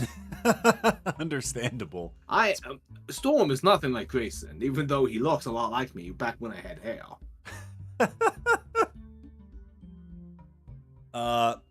This is another question from Alec Reef. This is a quick one that I can answer, because it's something that we all decided on pretty early on, which was a question for the players. It's when picking the Digimon, did you already decide who would be voicing each person's Digimon? And the answer is no. No, they didn't. Because I made that decision for them. Back when we picked, I think we didn't know someone else would be voicing them. Really early on, I thought we'd be voicing our own partners until someone else pointed out that would be fucking stupid. Yeah, as much as I'd love to be like, oh, hey, you guys are voicing your own partners or whatnot, I was like, no, you know what? It'd be great. It'd be a good idea if you guys actually were required to work with partners that weren't yourselves. This system worked so well, and I'm so glad it happened the way it did. Until if we have another player, and then it's gonna be hard to figure that out. But besides that, oh no, I have a solution for that one, and you don't need to worry about it until then. Okay. Change places. Yeah, don't worry about it. It's fine. So if we ever get a player 6, keyword being if, you know, we'll get to that bridge when we get there, and we'll decide if we cross it or burn it. So. That said, we have a question from donation that just came in from Fierce Duty Link. Question is, out of the female Digimon partners, which would you prefer, or which would you choose? I assume this means like which one's your favorite, and we'll go with that and nothing else. Well, I will say, Yoli's Hakmon is male, so that actually is a valid question because you don't have to be the same gender as your partner. This is true. You do not have to be the same gender as your partner. That threw me for a loop when I was a kid. I was like, wow, that Hakmon sounds a lot like a guy. Yep. Can I answer this one? You're allowed. I'd choose Beelzemon just because Grimm's not here and he can't stop me. Well, Chase also isn't here on things, but you know. So, Umami, what was the question again? The question was, out of the female Digimon partners, which would you choose? It doesn't say tamers, it does say partners. So, but you know, assuming it's also saying based off of like, you know, the tamers. Back when I was a kid, I had a crush on Angewomon. I'm not gonna lie. Angewomon's great. We all did. Who didn't at youth? Who didn't look in their young age and go, "This better not awaken something." I think if we're talking like who we would want as a partner, let's see. You know what? I'm gonna say Kiwimon. Kiwimon? Just because Google what Kiwimon looks like and tell me that's not a noble steed that you would ride in a battle. Particularly, think of the Digimon opening, how Mad and Garurumon so was holding on to Budramon, and then imagine me on Kiwimon, nobly riding into battle while listening to Butterfly. What a true steed. What a true steed. Red, I gotta be real. If you picked Renamon, that was like a minefield. No, that's too dangerous. I would say probably abridged Birdramon. Caw! Caw! You know what? I changed my answer. Lopmon. He beat the system. He's done it, everyone. Quick, give Grayson a sister. We don't need to worry about that. We don't need to worry about that. Let's see. Here's a great question that is, again, nobody put a name to this one. Is Vanmon immortal? Storm, what are your thoughts? Oh, me? Vanmon's like Santa Claus. I will not elaborate further. He is as immortal as so long as we keep him in our hearts. As long as he stays there, he can't die. Exactly. No body to slay. Is that a pun? Look, At what point do we start Ship of Theseus seeing this thing? My answer is that he's like Abraham Lincoln, alive until there's a gun to the back of his head. What the? You know, Did you and Red switch places? That's your line of humor usually. I was about to say, I normally shock us with like my dark humor, but we forget Red's just as capable as me. Just ignore the fact that I'm going to throw Gundramon into Van at some point. Wait, Gundramon? Let me quickly Google. He's in my deck. Oh, that Nick, that motherfucker won't even fit in the van. Who said I was trying to put him in the van? Oh no, he's gonna wear the van like a shoe. Pyro, what are your thoughts? What are my thoughts specifically on? Hold on is a second, Vanmon immortal? Is Vanmon immortal? Oh God. We need to kill him. Did we? Here's Or was the that thing. just what he wanted us to think? Nothing besides the Diem in the world of a game like this is truly immortal. But I will say Vanmon's got a hell of a head start. I A don't lot know. of tokens. They've done a lot to give it some armor. That they have. If anything, the digital world has improved Vanmon over the few sessions, because starting it off, Vanmon was like chugging along, not doing so well, got knocked over. Now Vanmon starts on the first turn of the key, has enough fuel to survive. So far, it's a win-win for Vanmon. I can't wait. I can't wait till we get into like a situation like Sly Cooper, Sly 3, where we have to go and rescue the van from ice. That's gonna be a great time where you're just like, no, it's gonna be the best part is gonna be when you guys walk out of a dungeon and Gary is gonna be the one who says it. Hey guys, where's my car? Carpe Fong is just sitting there, all apologetic. Oh no! And the minute he says that, I'm like, and that's where we end session. And then Chase just yells at me for a week. You just get messages every day like, dude, where's my car? Where is my car? And then you get a bunch of like death threats from the community, like, "Don't you dare hurt Vanmon. We are Legion." I put Chase on mute. I don't listen to the Digi-Destinies thing for a while. I put myself in lockdown until next session. You can't escape.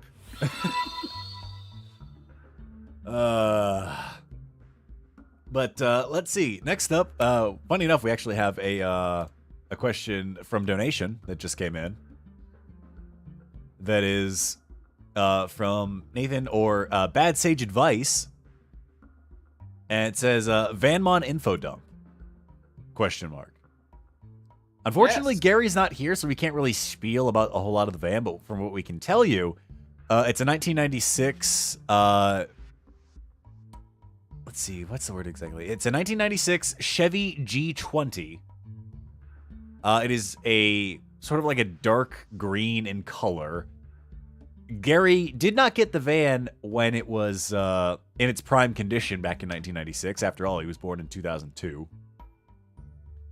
So he's had the van. It's a family vehicle. It is a family heirloom, basically passed down to him over the years. And you all strung like for generations. Oh my god. I like to believe that van was given to Gary's father as a result of like his involvement in politics early on.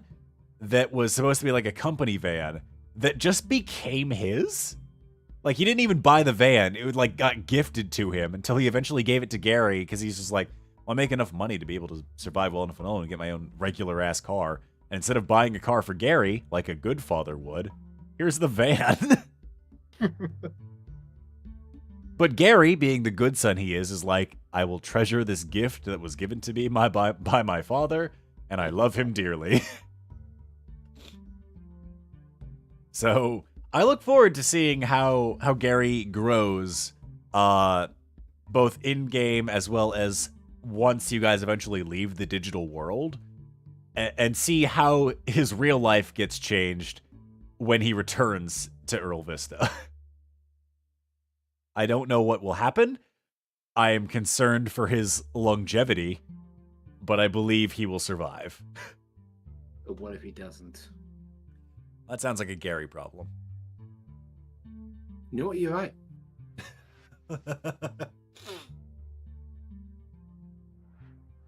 That said, let's see. I think next up in the questions is...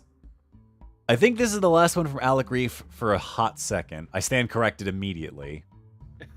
Because, well, to be fair, this next one of the other questions is for Gary specifically, so I have to skip it. But this one is from Alec Reef. It says, are the X antibody Digimon here? If so, is it more for design, or does the X virus reside in the world?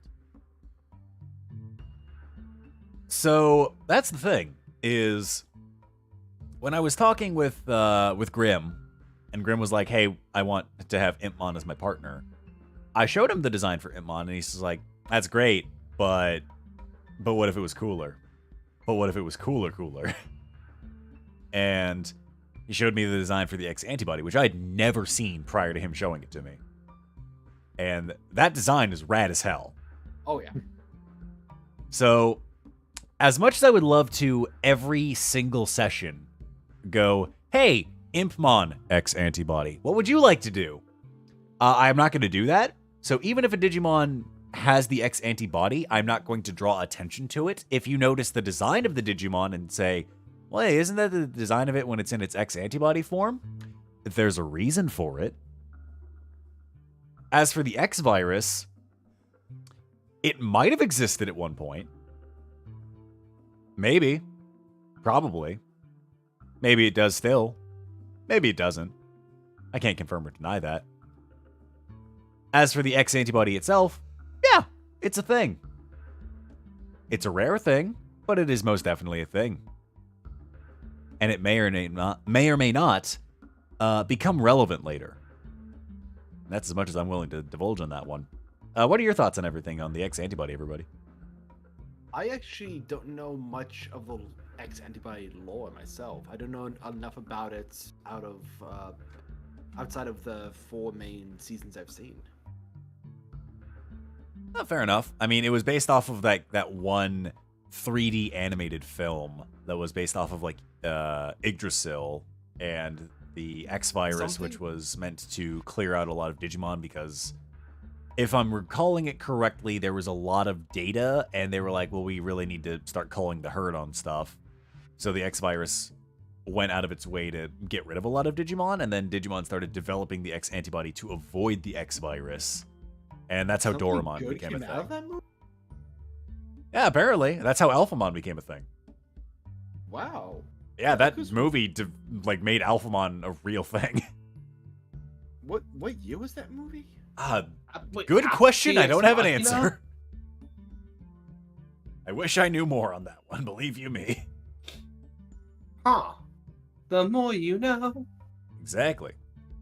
But yes, the X antibody is relevant. I couldn't, because I never saw the movie, but I heard fans didn't like it. I mean, yeah, there was a lot of mixed opinions on it. Maybe it was just a thing they didn't like the animation. Probably. I mean, it was an older film, sort of. 2000. Yeah, I guess 2005, according to chat. But thank you, chat. But I don't know. I mean, to each their own on that end of things. It was, I think it was Japan only, and then it got. Oh, they're saying it actually saved Digimon. Oh, I guess it did. Well, never mind then. I guess it worked out. Congrats, everybody. I'm very happy that film exists. Huzzah! I need to watch it now. We'll need to do a watch together at some point. Hell yeah! Heck yeah. Basically COVID, but Digimon. You guys are gonna watch that film. You're gonna look at me and go, "Nick, you didn't watch this film prior to starting the campaign, right?" And I'll just be like, "You're right, I didn't. I have not actually seen the film." And you'll go, "Are you sure about that?" I didn't know until recently that pretty much every iteration of Digimon has a quote-unquote movie, except some of the movies are 30-minute, those quote-unquote movies that are just the length of something without commercials. You know what I mean? Let me tell you about the abomination that was the U.S. release of Digimon the movie. We don't talk about 4 that. movies. We don't talk about that because it has That's that. 4 movies came out together. There It has was that- 3. It has that. No, It has that technically. Canadian short in there. We don't talk about that. Don't you dare. Bring It has the Hey, first one, the second The one, one the that third one, ended a and marriage? Angela Anaconda. Yeah, we don't talk about those. The one that ended a marriage? Yeah, we don't talk about that. we Wait. we ignore it and move on. Wait, was that about ended a marriage? Oh, Oh yeah, uh, there's a I'll send- whole post about it. Storm send sent you it the to him in screenshot. private. I will. I'll send it to Storm. Don't worry. I was AFK for like 2 minutes. Fair enough. I know TK and Matt's parents' marriage ended in a fireball, but holy shit. Yeah, I no, don't that. think that happened because of Angela Anaconda. Oh, I think I did hear about this, but I need clarification. But back to the point, the question that was asked, friggin' the X antibody stuff, at least as far as our world, I'm kind of happy there's these kind of Digimon related things we don't have answers on right now, because it gives a lot of potential to explore them as we go. Yeah, 'cause I have a Exactly. question. What is your question? Is Angela Anaconda canon to this world? Don't talk to me. Okay. Hold on, Not even motherfucker. like, don't Wait. ask me that. Just stop Wait, no, talking to I me just realized altogether. I write for Digimon Abridged. If I put it in the Abridged, you have to acknowledge it. You Red. don't have a choice. I'm begging you. You look first, Red. motherfucker. Red, we have something to be the original shorts. No. You wouldn't dare. We have a deterrence. So yeah, what we're saying is give me the golden Digi-Egg. Oh, And no. Yeah, I'm just getting a gun aimed to my forehead, and I'm just like, do I take the bullet to save the world, or do I, or Well, spend me $20. or do I give everyone the greatest aneurysm known to man? What was that, Pyro? It's him trying to muffle his laughter. I can't. I'm dying here. This is too funny. Angela Anaconda is more field than the TV.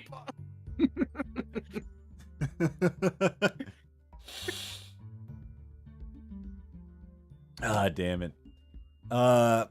Moving on to the next question on things, because we've I still just got. want to say, Yeah, I just go want ahead. to say offhand to the chat, when we do eventually abridge the Digimon movie, our intention is to divvy them up into their original movies. Yeah, we're not gonna Angela Anaconda that thing. If we do, I'm gonna get a very heated DM, which is gonna be followed by a very heated in all caps no.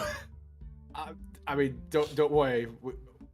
We have discussed tracking down the original voice actors for Angela Anaconda and just be like, hey, You would track them down?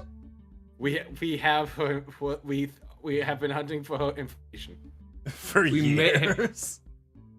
We're not joking. We're looking for her contact info. If How anyone in dare. the chat happens to know her, the agent of No. the, If anyone in the chat happens to know, you may be entitled to compensation. all I'm saying is she's retired. She has. demon. She would not lose anything by doing this. I don't think she'd appreciate us shitting on her creation. I also What was it? Was it we their would be creation? showing respect. I think, yeah, she was one of the creators. Oh my lord. Be like, hey, you want a shit post on your thing? Oh, it's been years. I doubt they Who are care. you and how'd you get in my house? Say the funny words into the microphone, Grandma.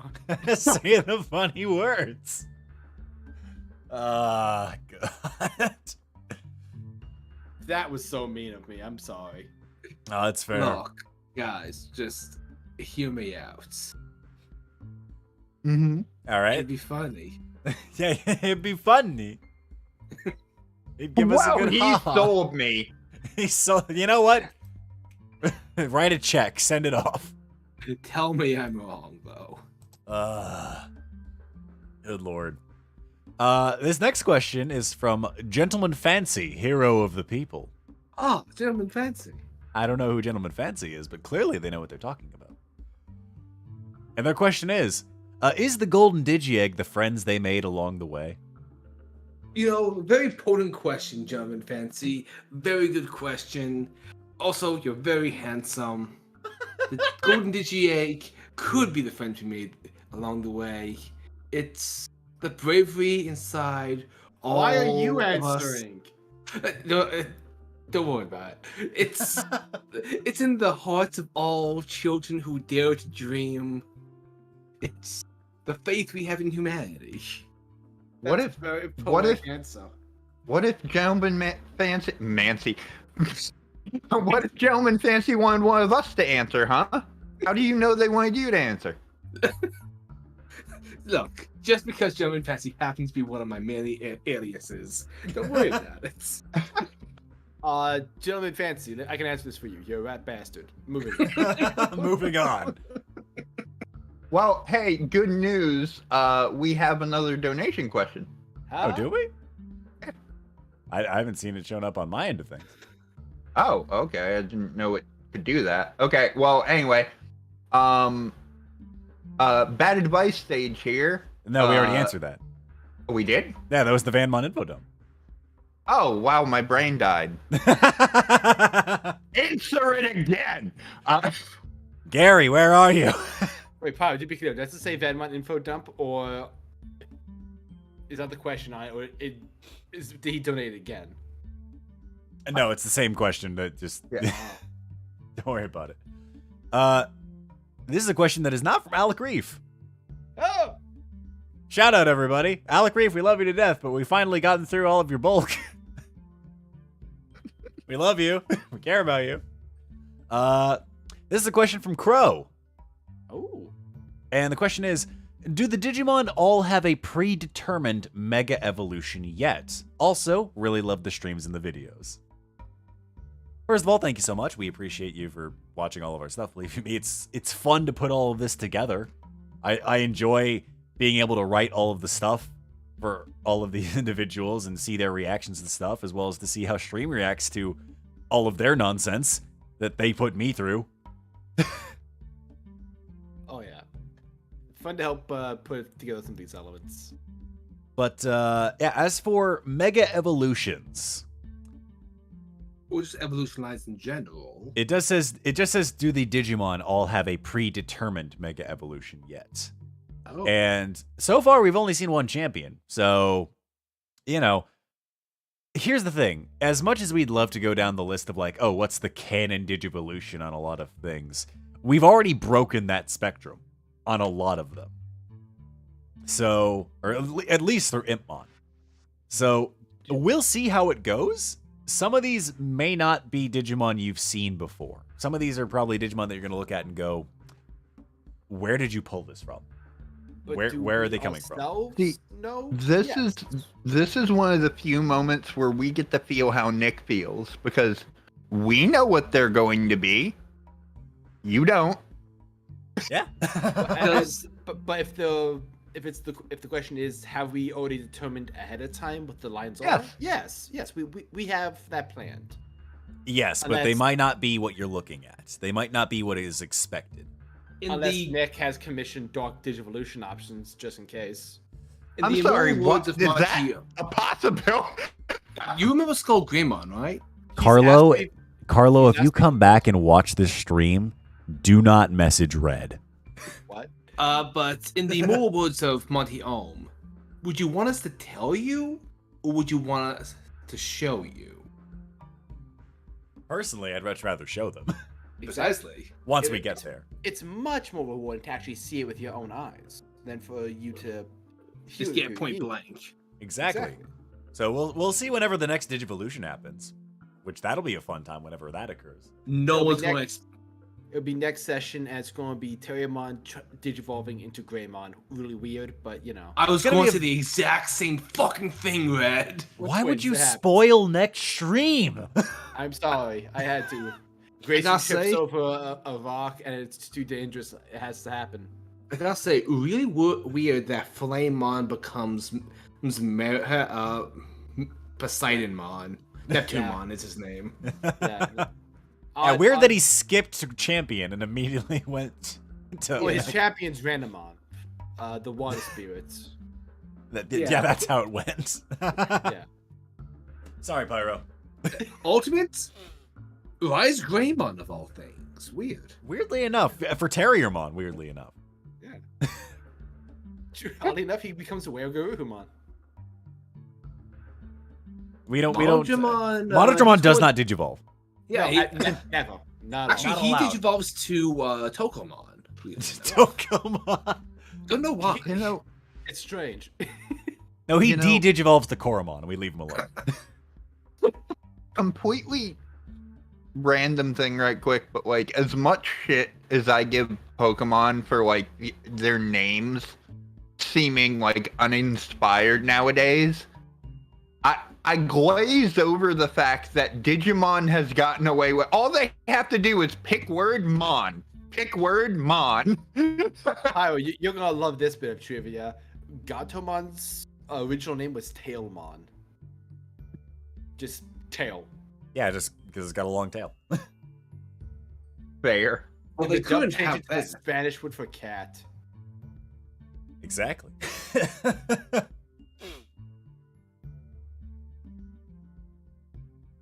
Oh yeah, you know what? That's fair. Noir makes up a good point. It's like I thought we already settled that every Digimon is going to be Duskmon. Yeah. Oh, yeah, that's right. And Chase is gonna voice all of them. You did catch us in a lie, so thank you for calling us out. Shame on us. I thought we could get away with it, but I forgot that our audience is smart. Yeah, we If tried. It wasn't for those meddling audience members.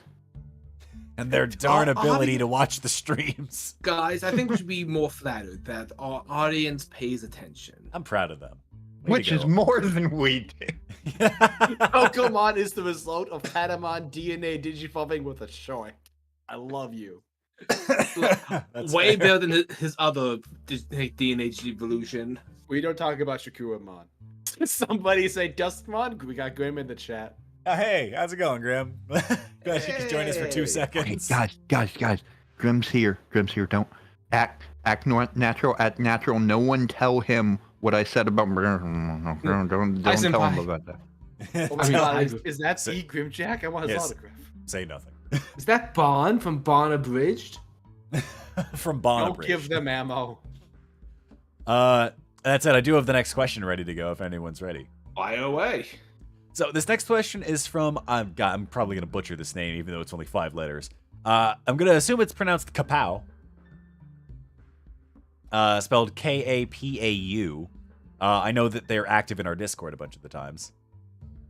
So if we said that wrong, sorry. Yeah, my bad. But you know, I haven't been corrected yet, so we'll see. Please Waiting don't for come for our blood. I'm waiting for the DM that's like, how dare you?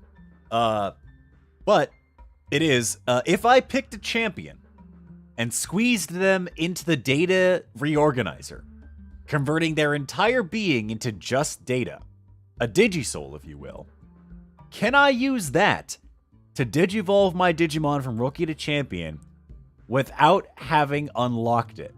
Same thing for Ultimates, Megas, and for a stretch Ultras. My only response to you is, why would you do that to a Digimon?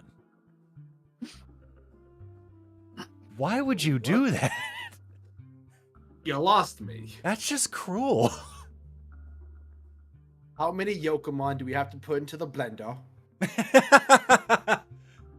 Don't put Digimon in the blender. Don't do that. Guys, did we dive too deep and hit the dark web? I think we might have.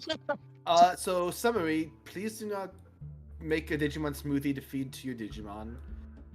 It'd be appreciated if you didn't do that. We need to go into Digi-Destiny Ascend now. We've gone too far down. We have to go back up. I guess I will say this for the most part if you're running this in your own games. It works on inorganic, or rather, Non-sentient? non-sentient data. So don't put a Digimon in the data reorganizer. Please and thank you. How You many force a times do we have Digivolution to tell you this? Don't Oh my- put a Digimon in the data reorganizer. I just love the comment, can you snort, can you force a Digivolve evolution by snorting another Digimon. I'd rather you didn't. Yeah. Your son. Like Listen. I mean, the way that you're phrasing it, if you convert a Digimon back to its primary like data state, it's just a Digi-Egg, which you're essentially asking, if I fed my Digimon a Digi-Egg, would it evolve? And the answer is no. You'd just be a It's monster. Just cannibalism. How dare? Also, the assistant Terriermon cards are adorable. This is correct. This is the same kind of mentality that leads someone to go, if I had a Pikachu and I shoved an electrical plug up its... I'd rather you didn't. I would rather you didn't do that You to know a if a Pikachu. Porygon. You wouldn't have No, a Raichu. hey now. Here's the thing, you wouldn't have a Raichu, you would have a warrant. Not the Vaporeon lore, not on this sacred stream. Not on this ground. How dare. Goodbye, everybody. Let's see. We've got another question that is about the data reorganizer. Oh, have you God. unleashed? Not from Kapao, but just submitted question. No one who put their name on it. They said, are there limitations to the data reorganizer? For example, if an object is partially out of its range, would it be cut off? Can the data reorganizer be used to tunnel through things? Can it be used on Digimon, which was asked earlier? Here's my response to that. Do not use it on Digimon. You will have committed a war crime. As for its usage, it needs to be something that you have brought over to the data reorganizer. If it is something that is like stuck in the ground like a tree, no. But if you've broken a branch off of the tree, yeah, you can use it. It has to be something that you can bring to the data reorganizer. If you have to bring the data reorganizer to the object, no. It's not a drilling device. It is meant to convert data into a different form from what it previously was. Please do not use this to drill into the center of the digital world. If you do, you will find Lucemon and he will be upset. Also, question. I've always imagined that it's object you put in, organizer closes, and then opens with the final result. So it's not like a thing like using the drilling example. You can't leave it essentially open-ended, like an orb of deletion just to go through something. Whatever you feed it has to actually fit within the confines of the organizer itself. Correct. Hey, It guys. is. It's not a sphere of annihilation. Hey guys, it fell out of the van upside down. Oh shit, we're not getting that back. How did you place it perfectly vertical, Riot? Like, this is why we say leave it to Gary. I mean, Grayson. It just keeps going to the center of the digital earth and like leaving generic cubes behind. Lucemon sent it Minecraft? back. Lucemon Like sent it fucking to us. Minecraft cube level deletion. We get an angry letter from Lucemon. Stop leaving your shit in my front yard. I had to turn it off. Goodness. Royalist! Royalist! No! No. What do you do? Can you No. put a human in the data reorganizer? We've just established no non-sentient matter has to go in. I'd rather you didn't put a human in the data reorganizer. We're because not going if to you cheese the final We're- boss encounter. So- Pretty sure we're about to get the Royal Knights called after us. If So- it can think and it can, if it has a mouth and can scream, it cannot go in. Oh goodness. If I it would can say beg for mercy, it doesn't go in. you cannot put Gary in the data reorganizer. Please stop asking. Chat, you're gonna give me heart palpitations. You're gonna put me through a coma, guys. I'm gonna wake up and be like, Sure, it's hopefully we're in so the better bad. timeline. I want that on a shirt so bad.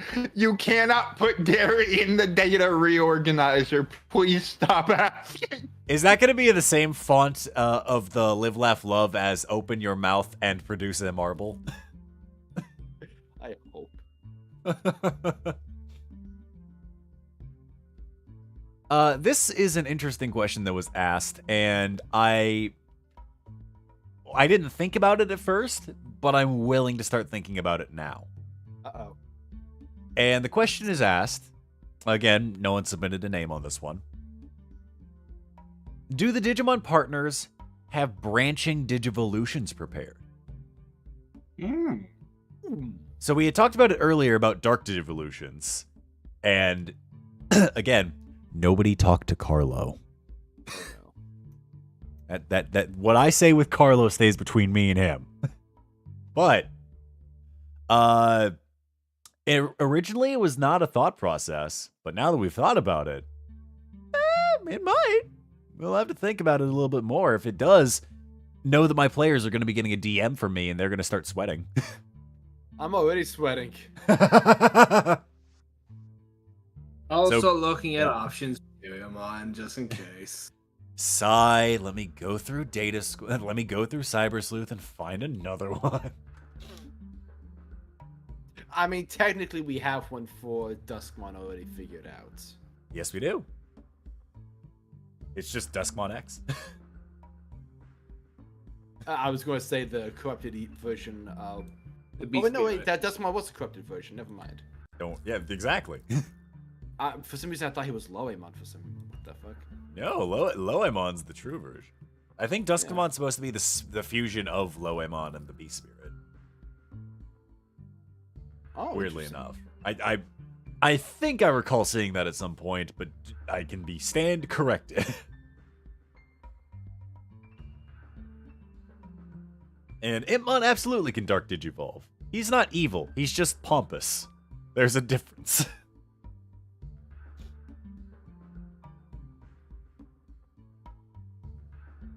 That said, if we were going to go based off of like a different Digivolution route, the question is for all of you, where would you put that branching path? Would you put it immediately after Rookie? Would you put it after Champion? Where would you put that branching path at? I would put that branching path probably after Champion. All right. I mean, should I cheat and go with Black Gogomon, Black Epicmon, Black Megagon? I mean, that is a fair choice to make. But that'd be uninspired and boring. It really Agree would. after Champion, because it kind of throws you off at that point. Right. It would be interesting to see like where the deviation would go for different things. Especially for like Monodramon or Terriermon or hell even Flamemon, just to be like, hey, where would they go after that? Because How funny would it be for Duskmon's like, oh no, I'm corrupted. I'm digivolving. I am now Leomon, champion of justice. that's what makes him corrupted.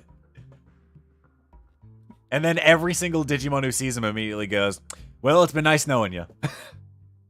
Like they all know the death flags. Oh, the woes to be born Leo. Terriermon. Well, I told you this for his character, so Yeah, no, I know what you're. what I'm alluding to. Yeah. Okay. Yeah. Just want to make sure. Completely fair. And Nick, you know it too. Oh, I'm aware, yes. I had to build it Okay. for you. Bill. For stats.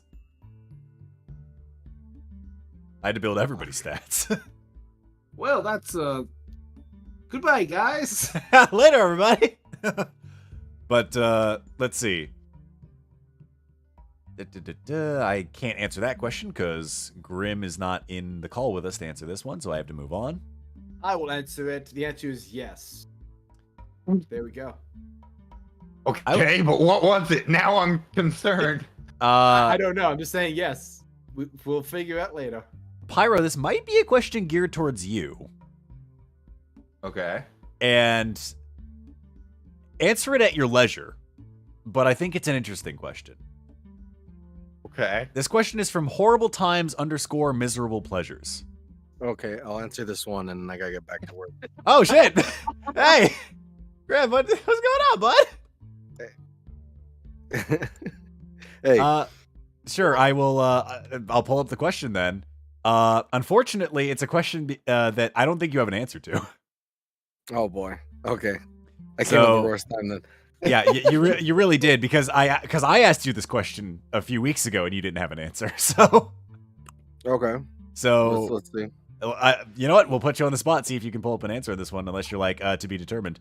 The question is, what is the name of Reiner's little sister and how old are they? Oh, I showed you that. Yeah, I think you did. I don't know if you actually solidified an answer with me. I think you were like still on the fence. I think that's pretty close. I was trying to see if you're like, so it didn't seem like that. Right. You can at least say how old they are, but another question that you can answer for sure is Reiner their only legal guardian, or are they just the breadwinner for the household? Reiner is the kind of the bread, like he's supporting on top of the parents and stuff. All right. It's just they're in tough, situation right now. But right. They don't get a lot, so Reiner I think uses a lot of his extra earnings to give his sister, which I right now I really want her name to be Sammy. All right. Sammi spelling. And he tries to give her gifts and stuff because the family can't afford a lot. So that's really cool. Her age, I think I'm gonna hold that off for now. That's totally definitely fair. She's younger.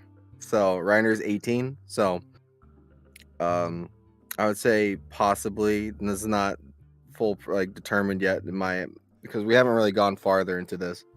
But maybe middle school, maybe a little bit younger. I definitely don't want her to be in high school. So she's a young gal, to be sure. Mm-hmm. Yeah. All right, fair enough. So I hope that answers questions for everybody in chat. Was there another one before I head off? Let's see if there was another one. What's Reiner's zodiac sign? Yeah, that's a good question. What is your zodiac? What year? Not the year. We already figured that out. Which I think we figured out you were. Yeah, you were the in Chinese zodiac. Zodiac. Yeah, in Chinese zodiac you're monkey. So we were wondering if you're like like Leo, Sagittarius, Aries, things like that.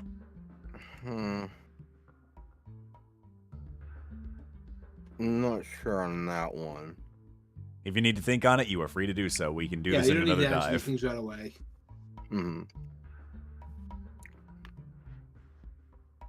That one will have to be determined. I mean, I don't really look at zodiacs a lot.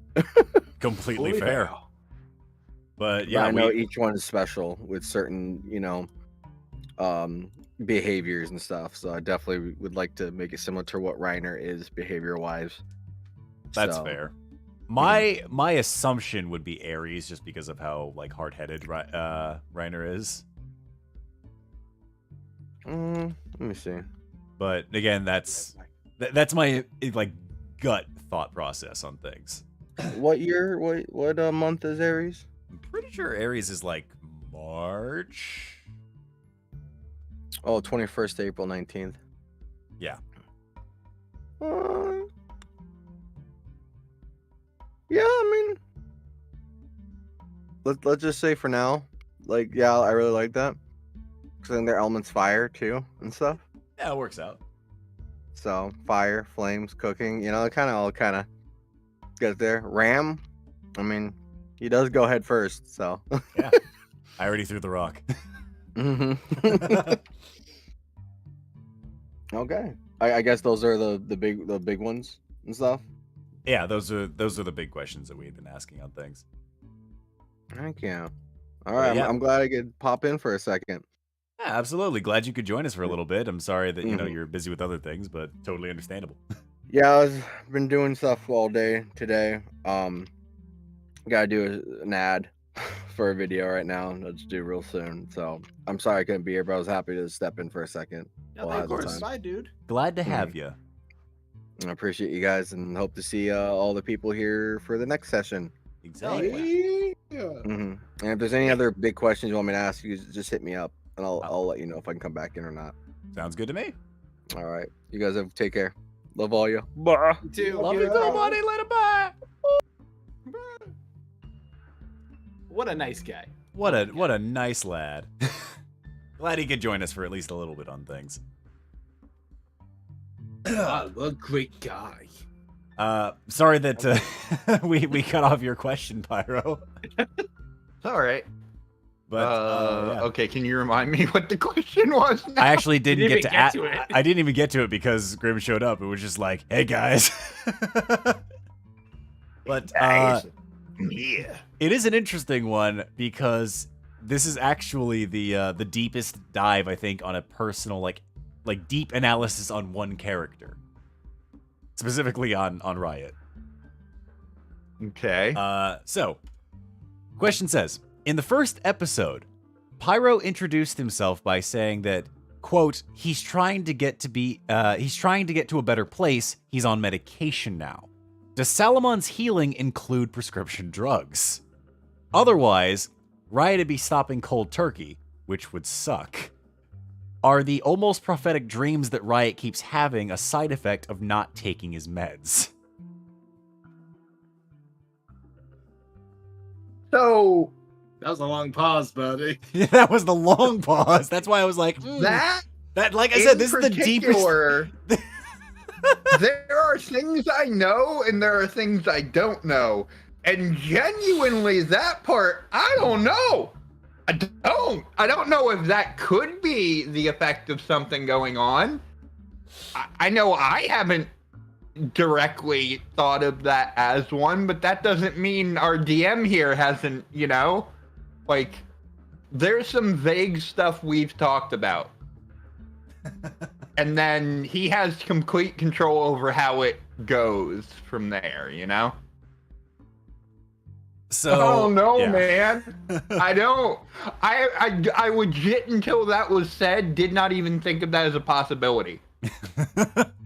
I mean, I can give us the answer of like like what I consider to be the actual truth of the matter when it comes to Pyro. And I can also give an answer based off of in-game canon. And I'm kind of split between both. But here's what I will say at the very least. Salamon's healing heals any physical injuries. So that's why when Riot woke up, he didn't have the twisted ankle, he didn't have to use the crutch anymore, and he didn't feel the pop that he had initially experienced as a result of fighting the firewall. But he still had a feeling of fatigue, I think. Absolutely, because the thing about healing is that it's not, oh, hey, you're being healed using a no energy source. It uses your own body's energy and kind of like puts it into overdrive to heal you. Oh, yeah. So obviously, when Pyro wakes up, Riot wakes up, he's immediately like, wow, I'm not hurt, but God, do I immediately want to go to bed. Yeah. Which is what you guys all did. As for Salamon's ability to create medication, as much as I'd love to create the Salamon CVS in game, I'm gonna say that Salamon does not have direct control over the molecules in a person's body and how their brain chemistry works. Mainly because he's a rookie. As for Riot's dreams and why he keeps having the way he is, that's where I can go into the step away from the game style on things. And that is, Pyro, I love you to death, but your inexperience shows volumes. Because when you come to me with these ideas for like things in game, I would much rather you're like, I'd like to try this, and you just tell me in the moment, rather than being like, hey guys, I've got this wacky idea. And I understand the reason why, because again, you haven't really done a lot of tabletop games on things. So jumping into the unknown is a scary thing. So asking me beforehand is like, hey Nick, is it okay if I do this? I get it. But you do not need to hit me up 3 weeks in advance and be like, so Nick, I've got an idea. I'm like, just hit me up in game. Just when it happens, Okay. I'll make it happen. He's right about the inexperience thing, and I'm fine in that way. But in my mind, how it goes is like, okay, I don't want to ruin his game. Let me ask ahead of time and make sure it's okay. you're not ruining the game. You're like telling the DM, "Hey, I want to try this," and the DM can like either let you know that it's kind of out of keeping with the power balance, or like he can say, "Sure, let's try approaching it this way," or at the very least, he knows what to prepare. Yeah, Pyle, the answer will be the same no matter what time you approach him. It'll usually be like, "Well, let's try this." It is using my favorite terminology that I utilize, which I actually, funny enough, got a gift from one of my friends that is a bookmark that I use every now and again. And it's my favorite phrase as a DM, which is, "You can certainly try." Damn right. But no, that is a very deep question, and I didn't realize we were gonna have put Riot under the microscope today.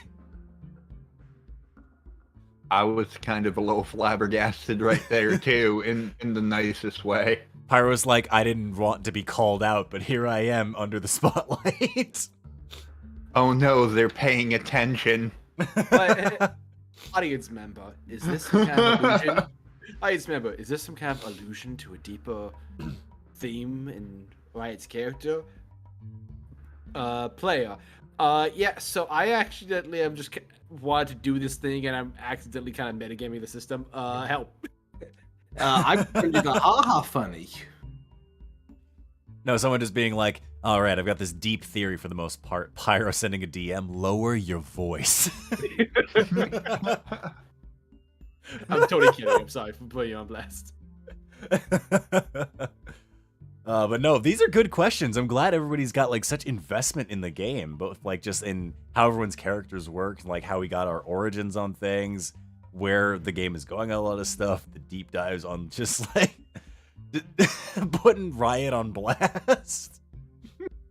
It's good. I love it. I'm very proud of this community and like the amount of depth people are willing to go on things. It's very nice to see. That said, we do have, let's see, going on to the next questions on things. This is a question from Lore. That's just how they have their name written down, is Lore. The lore itself? Or Yeah, the lore itself is asking a question. Okay. The question is a day in the digital world the same as the real world? If so, has everyone been reported missing yet? Earl Vista's a small town. Grayson and ER were seen at school right before they disappeared, and even if no one saw them get Narnia'd, teens getting yoinked at school would be very alarming. Or is this like Narnia, where time does not change in the real world, and they come back the same age as they entered? That would be funny as hell. I'm Sir Peter the Brave. And so Grayson the Brave. So long as none of us... ER the Cautious. Hell no. So long as none of us get Lucy, he pebbled, I'm okay with that. Exactly. ER becomes so obsessed with makeup and boys that he decides not to go to Narnia heaven.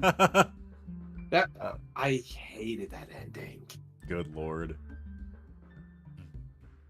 Let's see. I would say in this case, when it comes to the time frame in the digital world versus the real world, I'm gonna say they are not 1-to-1, and that's about as much as I can expunge. Because if I gave any more, we'd start spoiling things that the players haven't developed yet. But the real world and the digital world are not on a 1-to-1 clock. Every day equals 1 minute. Storm, those chats correcting you. They think that was Susie, not Susan, not Lucy. Susie! Goddamn! Susan. Thank you, chat, for correcting me. I haven't read Narnia in a long time. It's been a hot minute for me. I think I was like 13 last time I read Narnia. Yes, Storm, you do that a lot. A lot. Forgetting A lot. Pyro, I know what you're doing, and every time you type a lot as one word, you lose a day of your life. As Red types it in chat. What? Pyro is just taunting me with a lot. Red, you are going to live 1 day shorter now. Damn. I was going to do something that day. I was planning something on that. I was going to finally sleep on that day. But now you can sleep forever. You You get to go in the forever box. Yay! Oh no, chat, don't do this. I love you, chat. I love you, chat. You live one day shorter now, sir. Oh, and you. Getting called out real quick. I'm going to have to go on a killing spree, guys. Don't do this. Listen, when I was in college, my teachers drilled this. Okay, Cole, you get points for creativity. You will live an extra day. Are you distributing time like this? Time wizard, go. He's the wizard. Let's see. This question, honestly, is probably a better question for Pyro. If only because I'm not as experienced on this end of things. And the question is, how do you deal with problematic viewers or donations? Like the kind of viewers who feel that because they supported you so much, they're entitled to something in return. They're trying to get like tips just because they're starting out as a content creator themselves. And this is from Botluck Productions. Okay, so in all honesty, we've been lucky so far that we don't have that, like, yet. I know, okay, but it's not our first rodeo, right? Like, these aren't the first streams we've ever done. While we're building a community with here on the Bridge Alliance channel, we've also done streaming on the main Smucks channel, on their Twitch, those kind of things. So yeah, those kind of, that has happened in one way or another. When you get people who start to feel like they're entitled because they are giving certain things to you, if usually it'll come with someone like saying something that crosses the line, and at that point you kind of have to spell it out in that way. If it comes down to it, you can be nice about it. You can be like, hey, you know, like, we're not over here demanding things, and half, or I would say all of the time, really, we try and make clear, like, how do I put this? In most all the experiences I've had when people donate things, I always, if they're starting to get to a point where it's like ridiculous amounts and stuff like that, I'm always trying to make clear, hey, please make sure you're taking care of yourself first. And I mean this for this audience, I mean it for any audience. Don't ever harm yourselves to help us. First and foremost, right there. Like, we love you guys, we appreciate what you put into things, but also, it would break our fucking hearts to know that you guys are in a bad situation because you gave us something. So if that is the case ever, take care of yourself first. That said, If anyone is happy about the donation at the expense of yourself, that is not someone worth donating to. Yeah. Unless you're one of the people who keep spamming a lot, in which case... I'm kidding. Yeah, that was half a tangent, so I apologize. It's just a point that always hits my mind when we get there.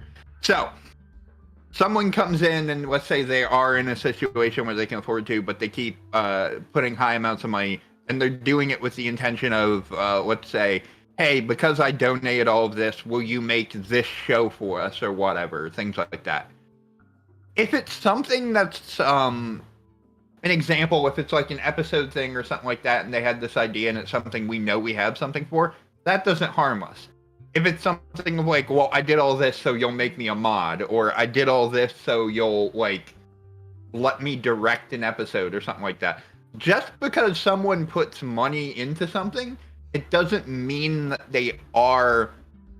It's like saying, hi, money made me a good writer. That's not true.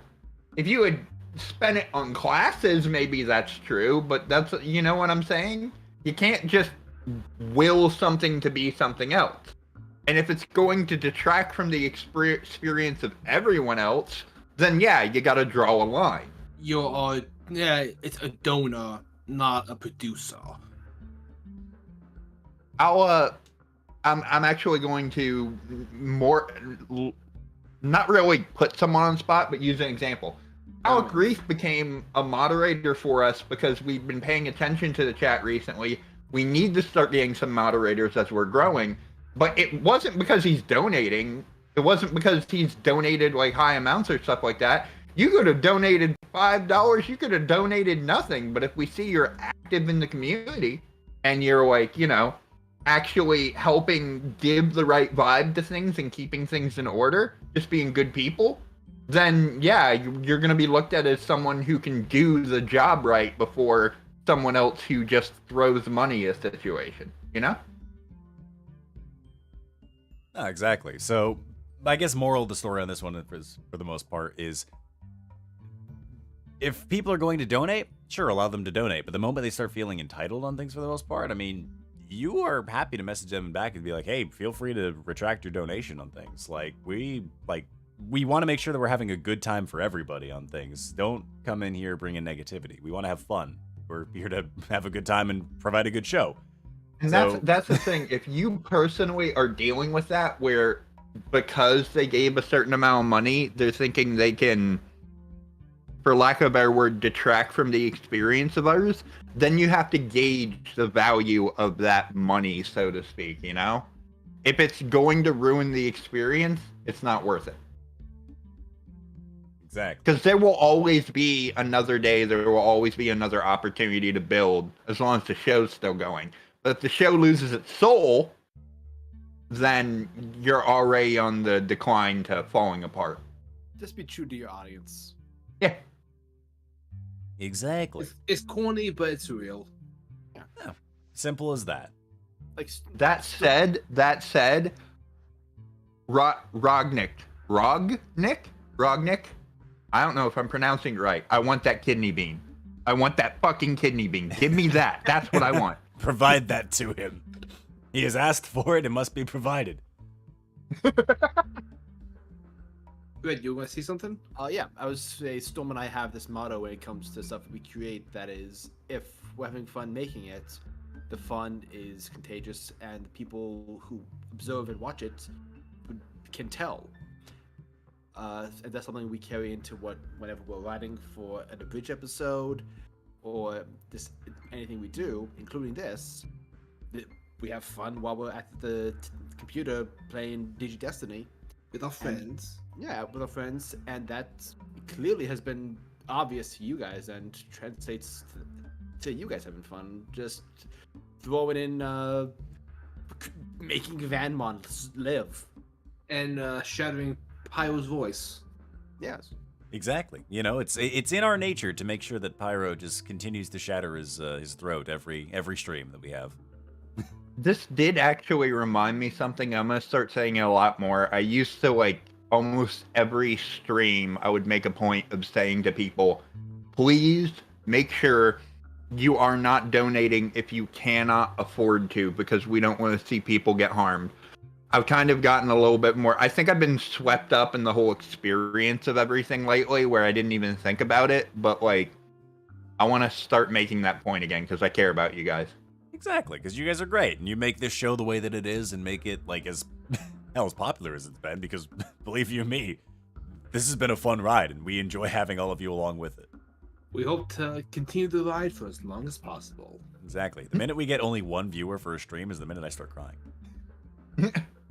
And Maybe even be like, then, well- view is when that viewer becomes the one person that we want to put the show on for. Yep. Why do we only have one viewer? Nick, you didn't press go live. Oh yeah, that's shame on me. Shame on me. This is because you put me in charge of the stream today. This is why Pyro normally hosts. we only have one viewer. Hi, Mom. Hi, Mom. How's it going? Let's see. Pyro, this is a question for you. Oh. What the hell? Yeah, apparently It's popular today. Riot's getting some deep dives today. Woo! So this question, nobody put a name down, so unfortunately, no credit for this one. But if you know this question, you'll be aware of it when I start reading it. So the question states, and I quote, I know the doyelest reason for why Riot wakes up from his dreams with clues to the next game mechanic is to hint at the next plot point. And then parentheses, for example, waking up having the idea of turning data into something, then gets the data reorganizer, and he's like, we need armor, and then bang, they got the wall armor. It says, but is there a Watsonian reason for it? And they believe it's because Riot is smarter than he realizes. Or perhaps that he's slightly psychic. Mostly the first one, because he's got some ideas in his noggin rattling around. How much can I reveal in answering this, Nick? It's your character. You can answer what you want. Okay. So, those dreams, in both instances that have happened so far, at least from a mechanical purpose, were because I know, stat-wise, Riot is too stupid to be able to freaking, like, come up with, in full form, a deep, blueprint of these things all on his own, right? The pain of the player being smaller than the character and wanting to do so much more. But if he has inspiration or remembers an old movie or something in the form of a dream, then he's got something to work with and kind of get there. So, and this kind of comes back to what Nick was talking about before. I message him a lot and I'm like, hey, so can we do this dream thing? Which I'm happy to do. That'll allow him to have kind of like the basis for that there. It's mostly with the dreams thing specifically, because I'm afraid of like stepping on toes or not having the right space for it to happen. Where I'm just like, all right, so we're gonna have this dream thing happen right now, and Nick be like, "What? I had plans. What the fuck?" You know. I will say though, a Digi-Destined or a Tamer with psychic powers kinda kicks ass. That'd be pretty That sounds great. like a fun concept. I didn't really intend it for it to be psychic so much as just like, how is he gonna get to these things, and having him have these kind of dreams or things that are giving him inspiration is a way to make it work without him being like, oh, I'm like your level, Grayson, where you could just probably come up with a blueprint. I do want to point something out. We do have a group chat. If you ever have an idea of like, hey guys, what do you think of this? Like, you can put into the group chat and we can, like you said, pose it to the group ahead of time and be like, hey, yo, who's smart enough and interested to come up with this, who to approach this idea? Or we can just keep doing what we're doing and just have Rite be debatably clairvoyant, which is also cool. And it's just gonna be like Pyro continuously messaging me in the DMs, and I'll just be like, we have a group chat, and it'll just be like, no, it has to be me, only me. I have this dumb thing where I'm thinking if I'm messaging Nick, then everyone else will be happily surprised when something they didn't expect coming happens. That's my thought process. I could be wrong. You are. How dare you? To be clear, me personally, I don't think Riot is clairvoyance. I do think though that he has a little bit of the mad genius in him, in that he's a machinist. He's like an engineer. He works hooked on the van, so clearly he has a decent level of intelligence. He's smart in his own rights, just not necessarily in a technical sense, I guess. But like, because working on like he's cars, creative. Yeah, he's definitely creative. But it may just be this is his way of channeling it. Can I? Maybe him being off his meds is allowing him to be more creative. Tap into that. Nick, can I? Yeah, can I mention the one the tamer ability thing? That actually, I'd say let's save that. I'd say let's save that because we haven't gotten there for you. Without me actually saying it, there's one situation that would really pretty much explain Riot. It's not so much smart in the sense of like, okay, I'm gonna get it all the time, but with like, it's perseverance, determination, and trial and error, and a little bit of luck. Yeah. He'll get to where he's aiming to get to, even if it takes him a little bit more work than others. I love his comments. Incredible. Riot is too stupid, so he manifests psychic powers to make it reality. I will say, I sort of designed Grayson to be more of a classic Digimon partner, in that he would be more on the sideline while the Digimon does most of the fighting. And you make Riot, like, with the ideas that you've had for Riot, you sort of push him and me as a result to do a little more than just that. I mean, hilariously, yeah, it's been great where, like, Riot has taken the more of, like, oh, I want to be the whiz kid on things, and you've been a problem solver as Grayson for a while. I think the Kids on Bikes mechanics work great for that, as opposed to, like, 5e, where there's, like, a lot of mechanics, and, like, you get bogged down in the nitty-gritty of, like, well, you need this kind of action to do this, whereas Kids on Bikes is very freeform. Yeah, also, just because... and I'll say this to the chat as our explanation on this one for the most part. There's a reason I specifically chose not to do 5th edition D&D for this game. And it's not because I don't like the system. I've run 5th edition D&D games for years. I know the system back and forth and how it works and things like that. I know roughly how I would put together, like, We don't need combat 5 experiences and Beastmaster things like that. Rangers. My problem with 5e is Pyro came to me and said, hey, there's 5 of us as players that want to come join you. All of us want Digimon partners. And I turn to him and I go, you expect me every combat to have a bare minimum of 10 players, not including enemies, in a combat initiative order. And I started crying.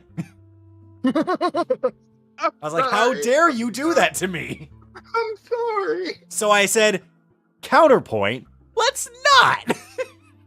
I think that works, because then it become a thing of like, well, what class is your Digimon? I guess Gargomon, for example, he would be like a gunslinger, like, and then you get into like the nitty gritty of like, which homebrew gunslinger do you use? Exactly. And also having the Tamer and Digimon go at the same time by determining their initiative by them both voting flight. Very clever. Yeah, that's not actually a thing that's in the game. Like, there's no actual initiative order in Kids on Bikes. I have to say, this is one of those sorry, not sorry moments, because How dare you? it went from... He's right. If it had been 5e, I'm sure he would have been fucking tearing his head out. But, like, if, as it worked here, you created a more comprehensive system that others want to mimic to be able to play this. In all honesty, I think if we did this in 5e, the game would have died. Yeah, probably would have fallen off the rails very quickly, because the minute I initiate combat, I'm like, cool, I want to throw a horde encounter at you guys. I'm going to start crying. Also, it's like it's very easy to be like, okay, in 5e, how do I break this character by just loading him up with the best feats and stuff? This game, I don't give a shit about an optimal build. What's the most fun? Exactly. Well, because here's the thing, there really isn't an optimal build, unfortunately. Because that's the thing. I love it. There's no argument of like, oh my god, I'm going to make the most, like, examine the meta. It's like, nah, this is legit just about fun. Exactly. Which Yeah, is great. I mean, how many of us have battle sense? We're not moving. Let's see. What is our next question, actually? Let's go down the list on this one. Which, by the way, I've been, like, slowly clearing out questions out of the dive forum for the most part.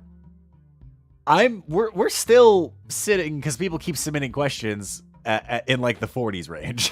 How dare you? So it feels like I am trying to climb up a hill that keeps getting taller.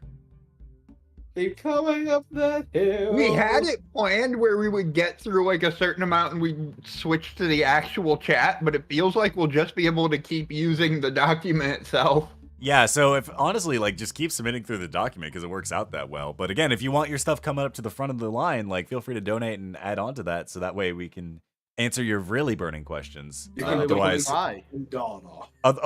by God, we'll get to it when we get to it, because we're trying. Someone donate and ask when Riot dies. I think somebody actually did ask that question. Oh, it's a way later question, but it's there. Actually, Well, he's already died. no freebies for that. Yeah, hey, I'm kidding. That question gets answered when we get to it. Next session. So this question is from Mythical Dorycat. That's an awesome name. And the question is, how exactly do the Digimon in the crew know each other? That's a question. Nick. Yeah, I have the answer. And here's the answer I can give you without breaking canon yet, and without giving my players any more information. if they look back on their memories, they think it's always been like this. We've always been friends. There's a reason why they can't go any deeper than that. Oh, you. So congrats, Mythical Dory Cat. You asked the right question at the wrong time. Yeah. Ooh, you son of a gun. Hitmon and Flamemon have been best where friends. it's that scene from what was the freaking movie with Will Smith and the robot? iRobot. Yep. Digimon It's try. It's like, congratulations, you've asked It's the right question. So yes, Oh, yeah. you've asked the right question. They do know each other. They, as far as their memory goes back that they can find, they've always been associated for the most part. Any deeper than that starts to hurt their brain. I just love that next to it. They've always been like good friends. Ah, yes. Flamemon and Impmon, the best of friends. They've always been great friends. What are you talking about? They've always been shitheads. Always been like trying to one up each other. So for this question, I'm actually going to keep it in our responses here. I'm not going to delete it because we might be able to get back to this question at a later date. It probably won't be the next dive, but it will be at a later date. I'm down for that. So we'll move on.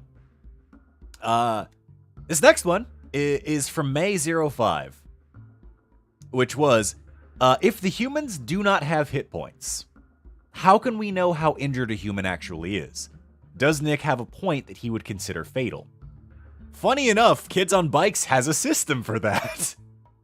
Which is why, when Grayson rolled his 44 and I said there's not a pulled punches mechanic, that goes both ways. So, in the category of an attacker going after a defender. So someone let's say Terriermon is trying to attack, like, we'll say Datamon in this case, just for the sake of argument. If Datamon rolls what Terriermon rolls, or higher, as the defender, that is straight up like defender wins. They don't take any damage. They do the best thing they can do to mitigate damage proper. If Terriermon's roll is 1 to 3 higher than whatever Datamon's is, that's like, oh hey, they're hurt, but it's only temporary. It's like a minimal bit of damage. That'd be like dealing 1 point of damage. If the attack is 4 to 6 higher than whatever the defender did, they're fairly hurt. So they're definitely like feeling a little bit harder than what they were. So I would consider that still within the 1 damage territory. I would say that's maybe in the area of like, oh, they might also get a status effect. On a 7 to 9 higher than whatever the defender is, that is, the defender is badly hurt. So I would say that'd be considered like 2 points of damage in like the case of Digimon. And then in an attack roll that is 10 or higher, per what the book says, the defender's dead. So I would apply that logic to the humans. So if an attack breaks through their shield and they're back down to just like, oh, they don't have the shield up, if it's 1 to 3 or if it's 1 to 3, then they're temporarily hurt. 4 to 6, they're fairly hurt. It's something that might, need a little bit of medical attention to get rid of. On a 7 to 9, they're badly hurt. Like, they need medical attention immediately to get whatever it is that's dealing with sorted and resolved. And on a 10 or higher, congrats, guys, you're dead. So, Riot will take either verbal or written thank you for the 1 point shield everyone has now. Do you accept fingers? Will you Depends, accept which one? Will you accept finger guns as payment? Oh, pal, you know. We're good Uh, friends. Look, Pyro, I could thank you, or I can have Flamemon keep protecting you. You make the call.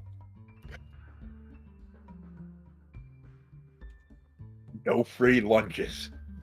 Now, Grayson has like no self-confidence. He'll be thanking and apologizing for the next fucking week. How dare you?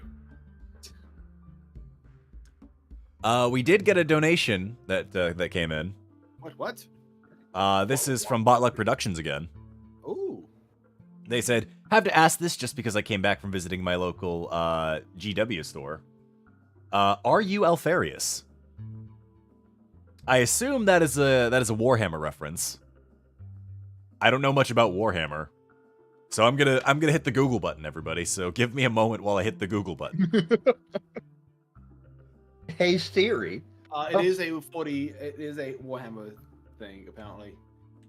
All right, Also known as Aleph Null, the Hydra, and the Threefold Serpent, the Final Configuration, and the last. I'm dyslexic. I'm done. No, those are Henry Cavill. The last Primarch. Thank you. Oh, look, I only know 2 things about Warhammer. 1, Henry Cavill. 2, I know that Chase did like some voice lines for like a Warhammer character in a Moon Shine Studios video. So, unfortunately, I don't really have a good enough answer for you on this end of things. But I will say that, what's the word I'm looking for here exactly? The only other thing I really know about Warhammer is that, orcs are, reality benders. Like, that is canon in Warhammer lore.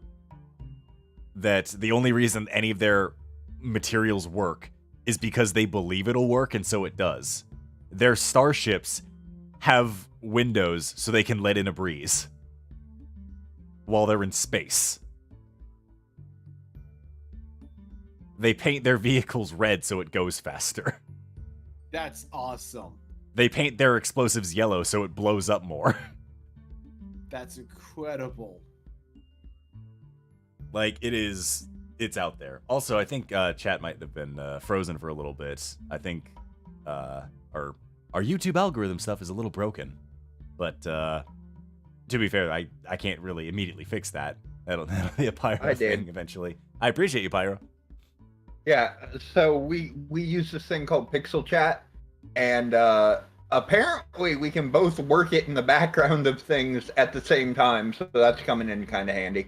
I'm proud of you. But yes, I wish I knew anything more about Warhammer other than the fact that orcs are insane, and I care about them.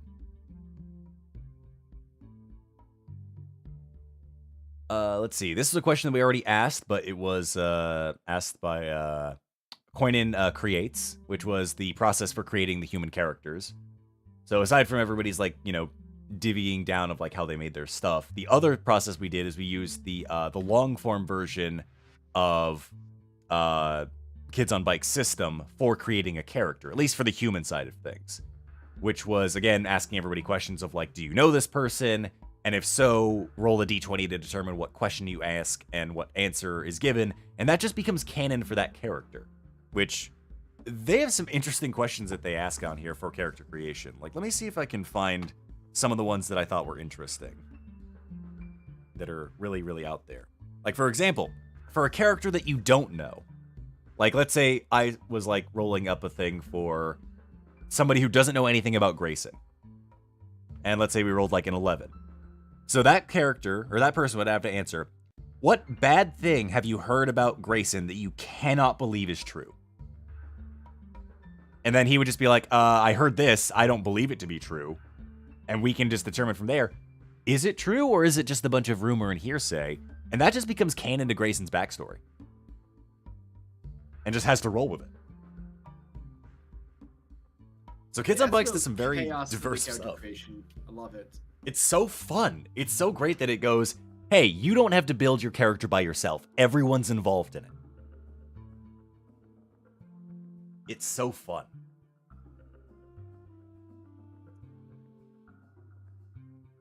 Let's see. This was a question that I read earlier when I was like sorting through and trying to like divvy out through the dive questions that I thought was very interesting. Because I didn't actually write a rule about this in the lore document, or in the rules document that I wrote down. But the question is this, and this is from Jenny Blaze. For me as the DM, how will you be treating non-traditional Digimon stages for this game in terms of levels? For example, armor, hybrid, or whatever the hell Cross Wars was doing. And I do have an answer for that. even though I don't have it currently planned for this game currently. It might be a thing for Season 2, if we get to a Season 2, but I have ideas for it. And the main idea is for hybrids. Hybrids are weird in the form of, technically speaking, Flamemon is considered a hybrid Digimon, even though he's a rookie. So for that, I would just treat them as the way that they should appropriately be treated. So like for Duskmon, he's also considered a hybrid, but I have him in the champion category. For armors I would have to apply based off what level they should be in relation to their peers. So for example, with like Flamedramon, Vmon that gets like the Digi-Egg of Courage and becomes that. They would be considered, in my eyes, a champion. And once their HP is reduced to 0, they would have their HP of 4, considering champion level. Instead of reverting back to a Digi-Egg, which is what would normally happen in-game if Digimon's reduced down to 0, they would instead be reverted back to their rookie form at full health. So I would consider armor Digivolutions equivalent to like temporary HP. It would give them a stat buff for a while and their temp HP would be up there, but the minute that HP drops to 0, they're back to rookie stage. Interesting. That's how I would place it at the very least. The same would be for like, for example, like Magimon, or in the case of this one, Golden Rapidmon, it would be based off whatever their level would appropriately be. So we know that Magimon is considered like equivalent to a Royal Knight. So for them, they would be like a Mega level. So they would get HP equivalent to a Mega level. But the minute they drop to 0, they're going right back to rookie. Because that's how that stage transitions from. They go from rookie immediately through that Digi-Egg to their next level. So that's how I would treat armor, is consider it like it's an evolution that is temporary HP, so they don't immediately get dropped out of the fight when they drop to 0. They instead go back to rookie level, and they're still in the fight, meaning if you have, in the case of this one, adversity tokens to Digivolve, you can regularly Digivolve afterwards. As for Cross Wars, please don't talk to me about Cross Wars. Cross Wars is out there, and I don't have enough knowledge about it, and the last thing I need is getting a message from Storm that's like, what are your thoughts on Terriermon Cross 5? Because that's who will hit me up about that. It won't be Red. Hey Nick, this is Red speaking. Why do you think about Terriermon Cross whatever that was? I haven't seen Cross Wars either. The only thing Terriermon related that I'm hounding Nick about is the Golden Digi-Egg. Which we'll get there when we get there.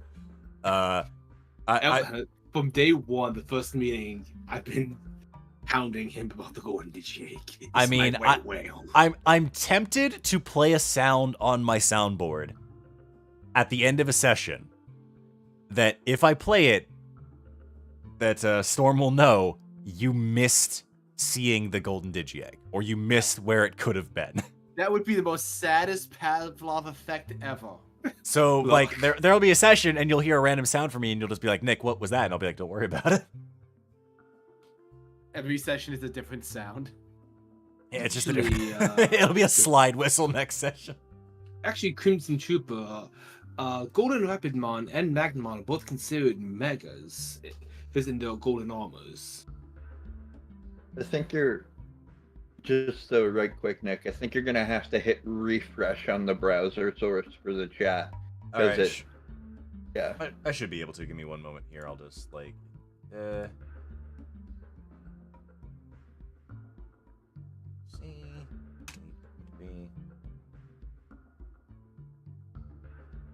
That should hopefully fix it.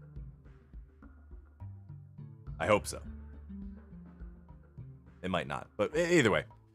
Technical difficulties. It's not a Digimon stream without one. Yeah. It's not Digimon production without some kind of difficulty. Exactly. But yeah, that's my thoughts at the very least when it comes to armors, hybrids, and I guess Cross Wars. I don't really want to think about Cross Wars, if only because it makes my brain hurt. And the last thing I need is anyone going like, well, Nick, what if I wanted to build my own Cross Wars mechanic? I go, could you build it yourself, please? I don't want to have to think about it.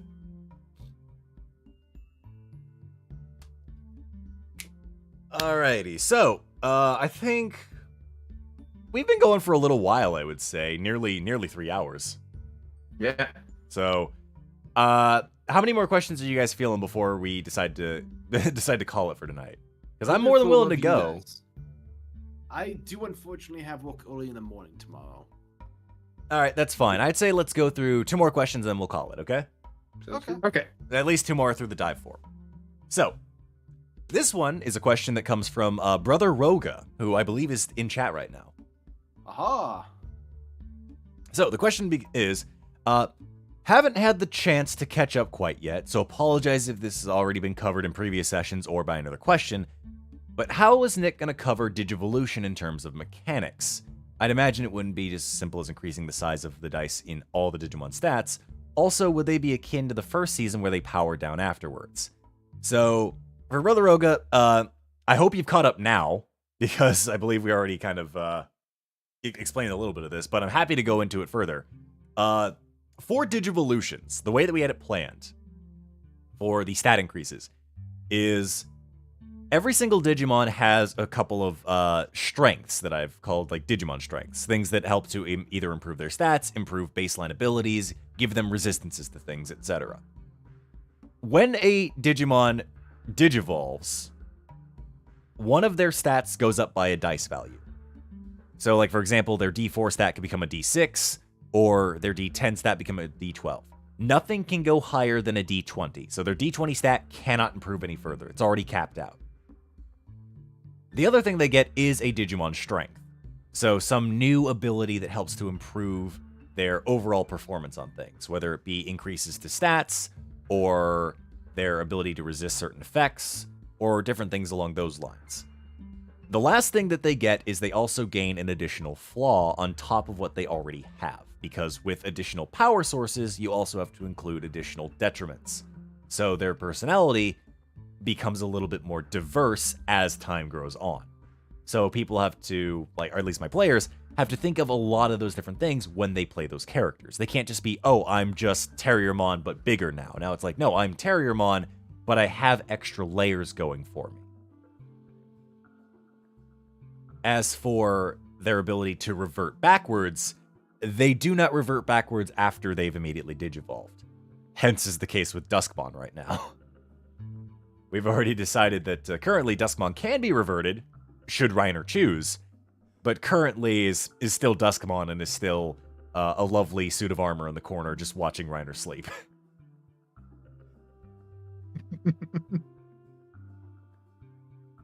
But that's the general process that I have for it. I know it's already written in the Word document that I built for like mechanics. I'm pretty sure it's in there. If it's not, then I need to make sure to update it. But I'm sure it's in there.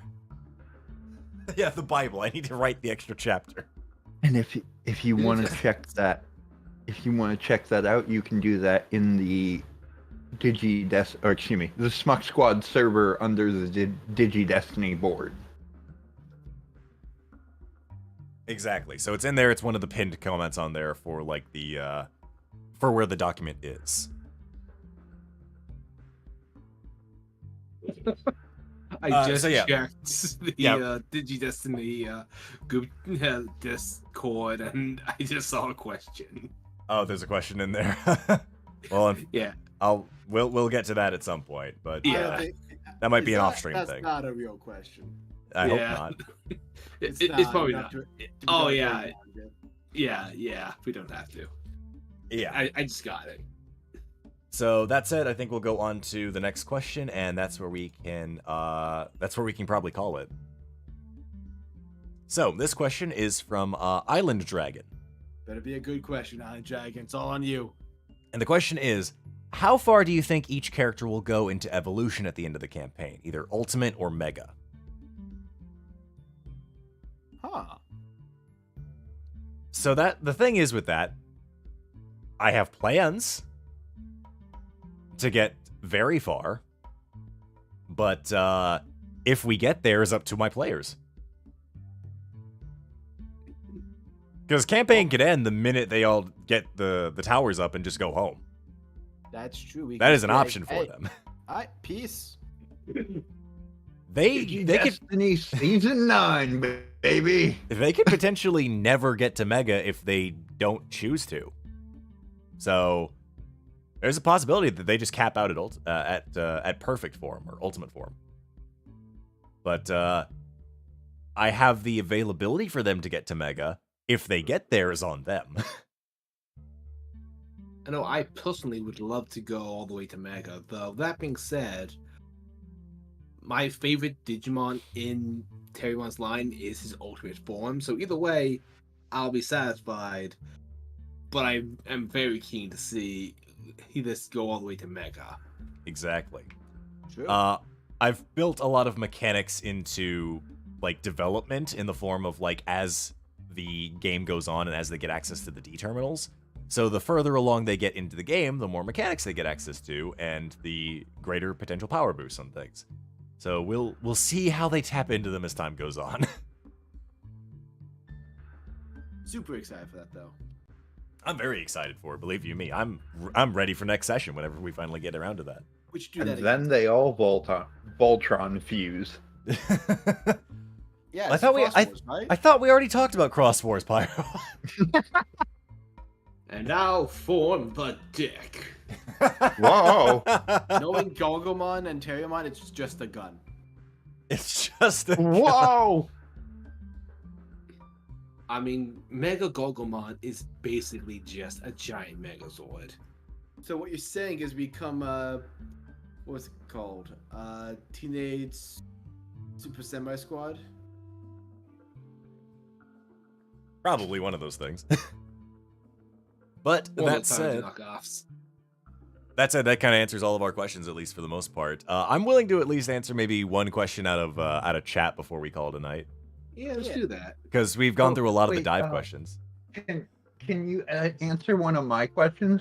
I'm happy to answer any questions from players because you guys haven't asked me anything really. So Let's do sure, this. shoot your shot, friend. My question is it still the plan that actually next week, the 25th, would be next session? As much as I'd love to, no. Oh, okay. Because I work from 11 a.m. to 11 p.m. on that day. So I unfortunately cannot DM if I wanted to. So that means the 1st, April 1st, is our next session. That's right, everybody. April Fool's Day is our next session. And that's no joke. Yeah, okay. Just to be clear, that is not a joke. That is not a joke. That is my plan. I cannot wait for all the April Fools, the puns in the chat. It'll be a good time, believe you me. Terriermon However, does something stupid. Are you sure? I forgot. This is something I cleared with Chase. So, for April Fool's Day, if y'all really want to make some shenanigans happen, God damn it, I can't believe I'm saying this. All donations that come in to either the Diem or Vanmon are worth 2 adversity tokens. Oh boy. I hope you're ready for the consequences of saying that, Pyro. Yeah. Well, we have a cap and you don't, and neither does Vanmon, so. Yeah. So The revolution is up and coming. Did you see? Did you Actually- hear? Did you know what's coming? I do have a question for you, Nick. If you Oh, sure, what you got? What has, as of thus far in the campaign, what has been the most rewarding and fun part of designing this game? Whether it be a certain NPC you've gotten to show off, a certain story beat, what have you? I would say, oh man, that's a tough one actually, because I have a lot of good moments that have happened in game that I really, really enjoy. I will say though, my favorite is got to be from session 1. It's got to be from when I did the initial intro to the game of like something happening in this dark tower and the door being kicked open and the the response to the person who was like trying to send a message out being like, you have a lot to answer for, admin. And then I immediately sharp turn to you guys in Earl Vista and everyone immediately getting hype and being like, that was so cool. That's gonna be one of my favorite moments for early on. Dude, I just want to say, when you introduced Datamon, before he even did anything, just for the context of Datamon, my butthole clenched. I was like, no. And he turned out to be super chill. I was like, okay, cool. This is the Datamon from the show. Yeah, an ultimate level virus type. Fuck. Okay, we don't have to fight him. Cool. We'll fight. Oh fuck, we do have to fight him. Oh no, we have to fight him. Nick, wow. It's okay, as long as we manage to keep away from his attacks. Okay, he's got dots. Fuck. He put everyone in the dot formation. God.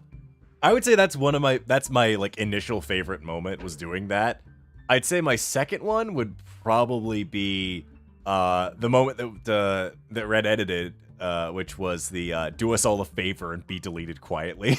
That remains my favorite shorts. I love using that voice mod on you guys because I'm hitting the point that the moment I click that button and you hear me say anything in that voice, all of you immediately clench butthole. We are past that point, my friend. We're all in get ready for fuck mode. The minute you hear that voice anywhere, you're immediately gonna be like, all right, cool, I guess we're fighting. Thanks, Nick. Can't we talk it out like people? Nope. All right. Peace was never an option. Says Magimon. Oh, God. I'm looking forward to it, believe you me. I can't wait to see what you guys do with next session, because it is going to be a whole lot of still just doing stuff around Data City. I will say, actually, there's one thing that I didn't mention to you guys that you should be aware of. Yes. Salamon mentioned it, and you guys didn't actually respond to Salamon about it. Which was, Salamon had said, hey, if you want to meet with the leader of the city, it's going to be a 4-month wait. And none of you were like, I don't know about that one. Salamon did put your name in the queue. Oh, cool. So you are currently in a 4-month wait to meet with the leader of Data City. Glad to hear it. Just letting you guys know on that end. So we'll come back in 4 months and solve this tower. Yeah, in 4 months, in 4 months of hanging out in Data City, we'll come back. We can resolve this storyline. Hopefully by then. But yeah, that's the most I'm willing to delve on that one. But that said, for everybody who joined us, thank you so much for joining us for our first ever Digi-Destiny dive. This is a fun time, believe you me, for getting to just sit down, look at the world that we've made, and all of the lovely people that come to enjoy it with us. It is so enjoyable on my end of things to just look back and be like, I made a thing, and people like it. That's cool. We also, before we close out here right quick, I got 2 things. One, in case you guys were here or end up watching through the VOD after, VN Veteran, Professor Scythe, you guys do not think we did not see your donations that happened while we were off stream. I actually wrote those down into a document I keep on the side so I can remember when the next actual game session drops, because you specifically wanted to do stuff that affects game. Thank you for the amazing donations, and they will get addressed when we hit our April 1st session. And of course, yeah, if you guys want to go crazy bananas bonkers with it, any donations that happen in between now while stream is off, some people do that to us, or when we get to our next session, yes, those will be, if they're to the DM or if they're to Vanmon, they will be worth 2 adversity points per $5 there on those. And lastly, I did not forget, we are going to do a countdown right now of the top 3, with the last one being the one that made it as the name of the fandom. Oh, yeah, we did actually do a poll on that one, so let's pull it up, the results here on this one. All right, coming in at number 3. Digity. Digitally doos. Digimonitors. All right, that's With 11 votes to that. Coming in at number 2. Problem Children with 19 votes to that. You guys are problem children. This is true. But we love But above all, with a, I would say, eclipsing number of them, the fandom has spoken, and they wish to be called the Vandom. Yeah. With a whopping 31 votes to it. So officially, the fandom is now referred to as the Vandom. I'm proud of you guys. Glad to see the Vandom is working out. Praise be the cult of Vanmon. Praise be. Proud of you guys. Oh, You goodness did it. gracious. I'm proud of you all. You've made waves with all of your efforts. I appreciate the Vandom in all its entirety and everything that you guys have done. The Vandoms does stand strong. But that said, again, thank you all so much for joining us for tonight for just a quick little chill stream on things. All right, cool. I guess we got one last donation in before we got to call out. What the fuck? From Bad Sage Advice. It says, how much money must I donate for Vanmon? Tell me, DM, lest you are scared. I could tell you the number I have planned for Vanmon. But if I did that, it would be going against Pyro's mentality of, care for yourself first. Also, So- again, That's to quote fair. Monty Ohm, would you rather know, or would you rather see it when it happens? So just be aware that when it happens, it'll happen in stream. It'll be me, like, not doing this like a post-stream thing of like, oh, by the way, we reached the goal. It'll be in-game, probably as I end the session, go, hey, Gary. And we'll just call it from there. Also, be aware, chat in general, because I know you guys probably you're enjoying the experience of these streams. You like the way that things kind of like surprise you sometimes and stuff like that. Even if that goal is reached, don't expect it to happen like immediately, just right then. There would have to be a plot reason to get things rolling, you know? Did everything die? Hello? No, you're No, fine. it's You're okay. good. No, Okay. you're aware. You're It's all correct. good, man. Yeah, no, there has to be like a plot reason for a lot of things, and I can absolutely make any plot happen because I'm God. Sure. So You are the conductor of this orchestra. I happen to just be in charge of this train. You know, I roughly guide where it goes. I am not in charge of its path. But And every session was, hey, Gary. yeah, Oh, God. that just to put fear in Chase's heart every time. And he has a stroke. Yep.